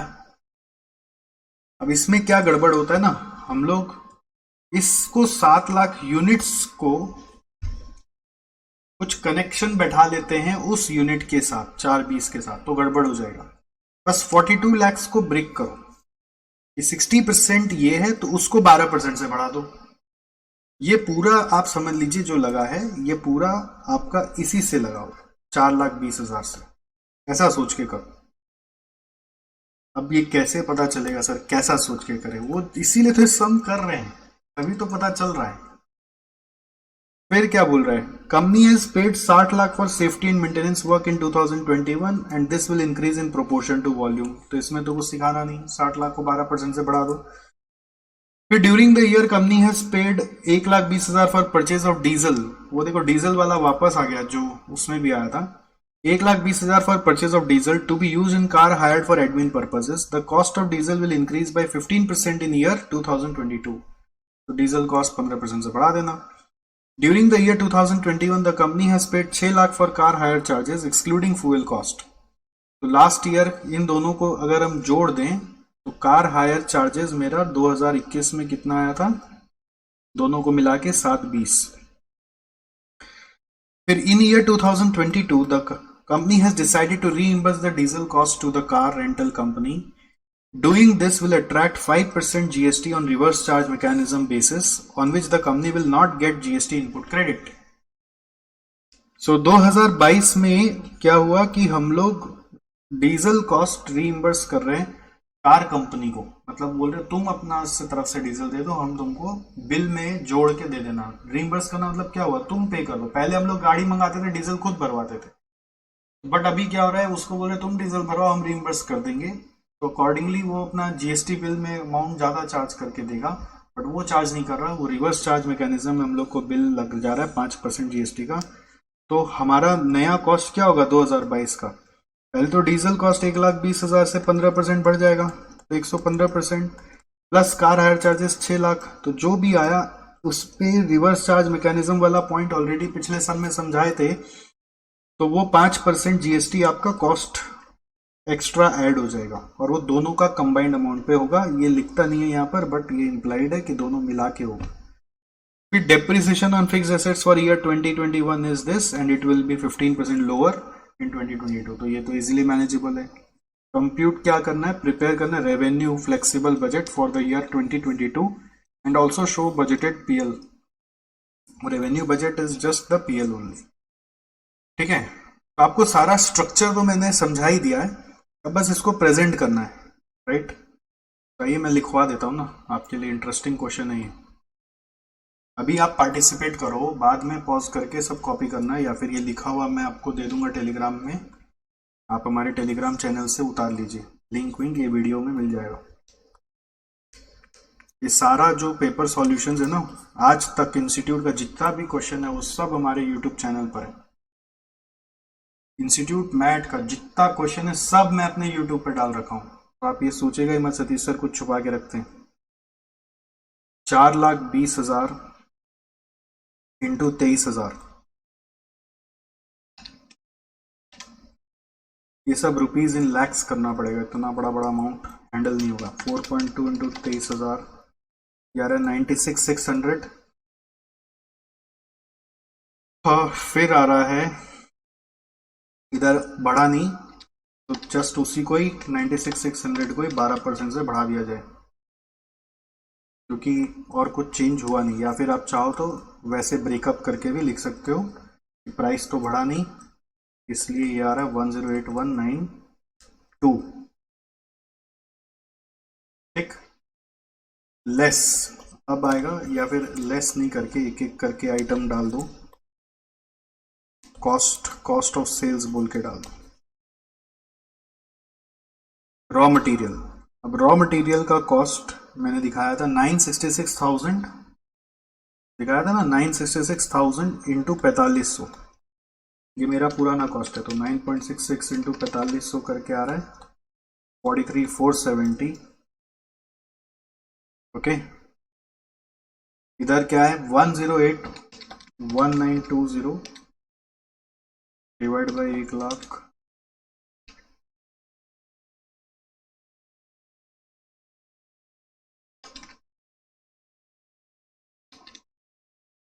इंटू 4500,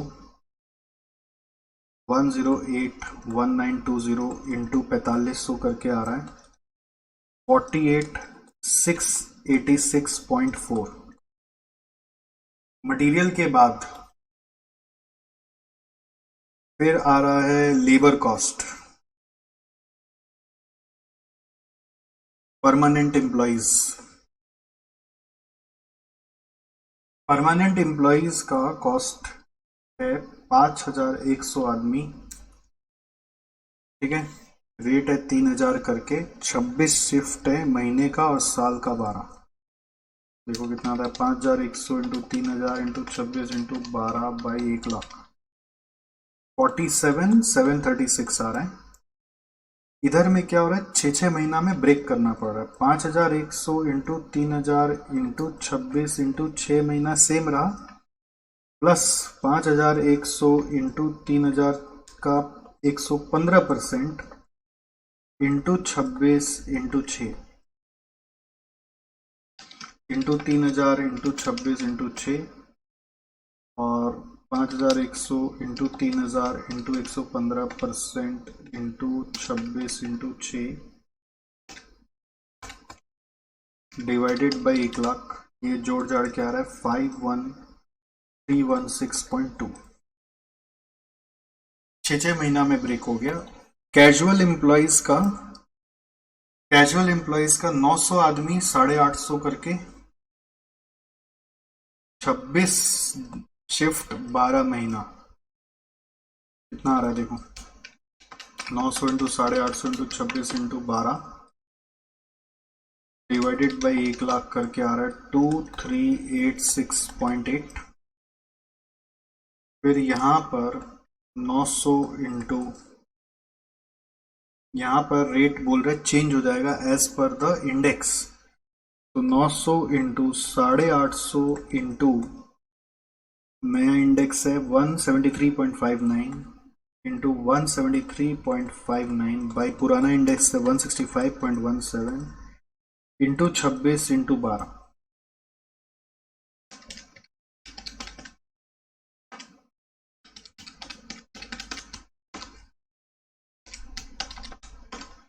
तो ये आ रहा है 2508.47 करेक्ट। लेबर कॉस्ट आ गया। अब इसके बाद कौन सा कॉस्ट है, पावर में प्रोडक्शन और एम्प्लॉय रिलेटेड। पावर में प्रोडक्शन रिलेटेड वो था 42 लाख का 60% 25.2, ठीक। और अब इस 25.2 को 12% से बढ़ा दो वॉल्यूम के हिसाब से, 25.2 लिखना पड़ेगा और ये होगा 28.224 रुपीज इन लैक्स चल रहा है। और एक एम्प्लॉय रिलेटेड में 42 लाख का 40% से कितना आ रहा है 16.8, तो वो सेम रहेगा 16.8 फिक्स्ड कॉस्ट है। हुआ पावर कॉस्ट। ये सब का भी इंडिविजुअल टोटल दिखाया जा सकता है, जैसे लेबर का टोटल ये है, पावर का टोटल ये है, थोड़ा आइटम वाइज टोटलिंग करा जा सकता है। जैसे ये 1 हो गया, तो ये 2 हो गया, ये 3 हो गया, ये 4 हो गया, प्रेजेंटेशन और बेटर करा जा सकता है। फिर क्या है, सेफ्टी एंड मेंटेनेंस वर्क का 60 लाख और वॉल्यूम के हिसाब से बढ़ रहा है, तो कुछ बचा ही नहीं। Safety and maintenance work 60 lakh और वॉल्यूम के हिसाब से बढ़ जाएगा तो 12% बढ़ जाएगा 67.2। सिक्स्थ, सेफ्टी एंड मेंटेनेंस के बाद अब ये कार हायर वाला, ये भी एक अच्छा चीज था जो सिंस ऑलरेडी एक सम में कर चुके थे तो उतना प्रॉब्लम नहीं हुआ इसमें। तो कार हायरिंग ये पहले कितना लगता था including diesel, 1,20 plus 6 lakh including diesel and GST RCM. So 1,20 plus 6 lakh मिला के 7,20,000। और अभी क्या हो जाएगा, 1,20 को बोला 15% बढ़ा दो प्लस 6 लाख, फिर उसके ऊपर 105% क्योंकि जीएसटी आ गया और जिसका रिफंड भी नहीं है।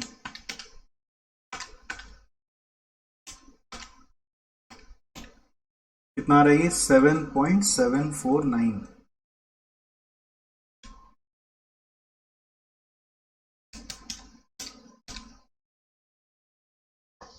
ठीक है, 7.749 आ गया। अब कार हायरिंग के बाद डेप्रिसिएशन है 80-40 और उसका 15% कम कर देंगे।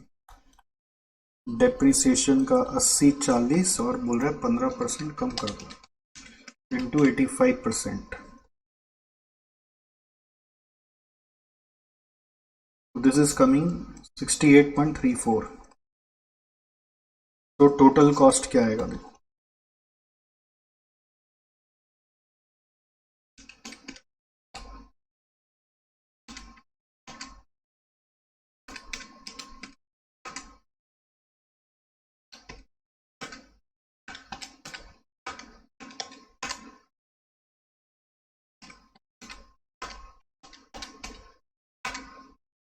तब जोड़ के आ रहा है 9 3। बस जोड़ो वापस से देखो।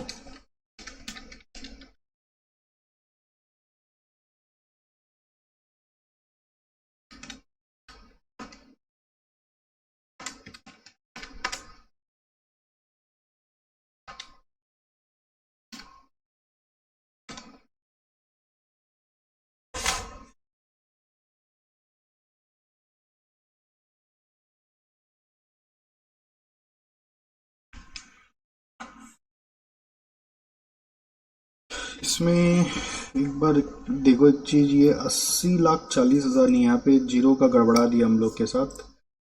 3 2 5 8,040 लाख है, तो इसमें थोड़ा ठीक कर लीजिए। 8,040 है ये, और ये 8,040 का 85% होगा तो 6,834 आएगा। ओके, अब आप टोटल करके देखिए। आप लोग का प्रॉब्लम क्या, बोलते तो है नहीं, आप तो बस कॉपी करते हैं, आपका नज़र नहीं गया। बट ये अच्छा चीज़ था। 1 लाख से डिवाइड करने से 80,40 आ रहा है, 80.4 नहीं आ रहा।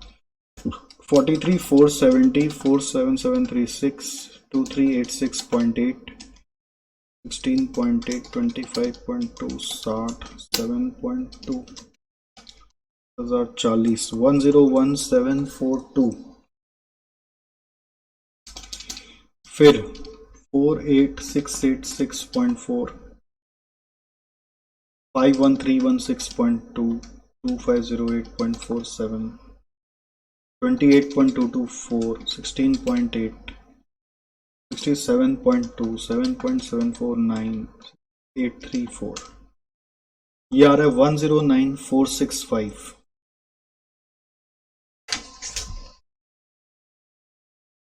सो इन दोनों को कंपेयर करके आपका आ जाएगा पीएल, प्रॉफिट कितना आ रहा है। देखो यहाँ तो लॉस ही आ रहा है, और यहाँ पे -108192 करने से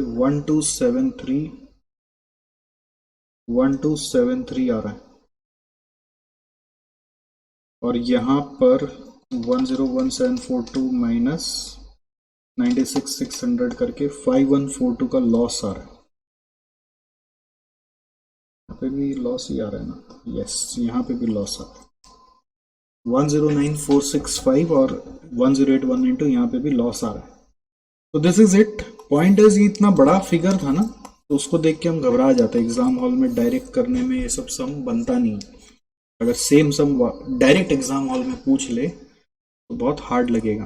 तो अच्छा इंस्टीट्यूट क्या करता है ना, ऐसे नए नए अनोखे सम को पहले आरटीपी एमटीपी में पूछता है और फिर आपके एग्जाम में पूछता है। इसलिए आरटीपी एमटीपी का क्लासेस या फिर उसका सॉल्यूशन करना जरूरी होता है। उसमें जो नए सम दिखते हैं उसको इग्नोर नहीं करना, उसको सीखना, क्योंकि उसी से हमेशा देखा गया है कि इंस्टीट्यूट आपका मेन एग्जाम में भी उठा के कोई नया क्वेश्चन घुमा के पूछा ही पूछा है।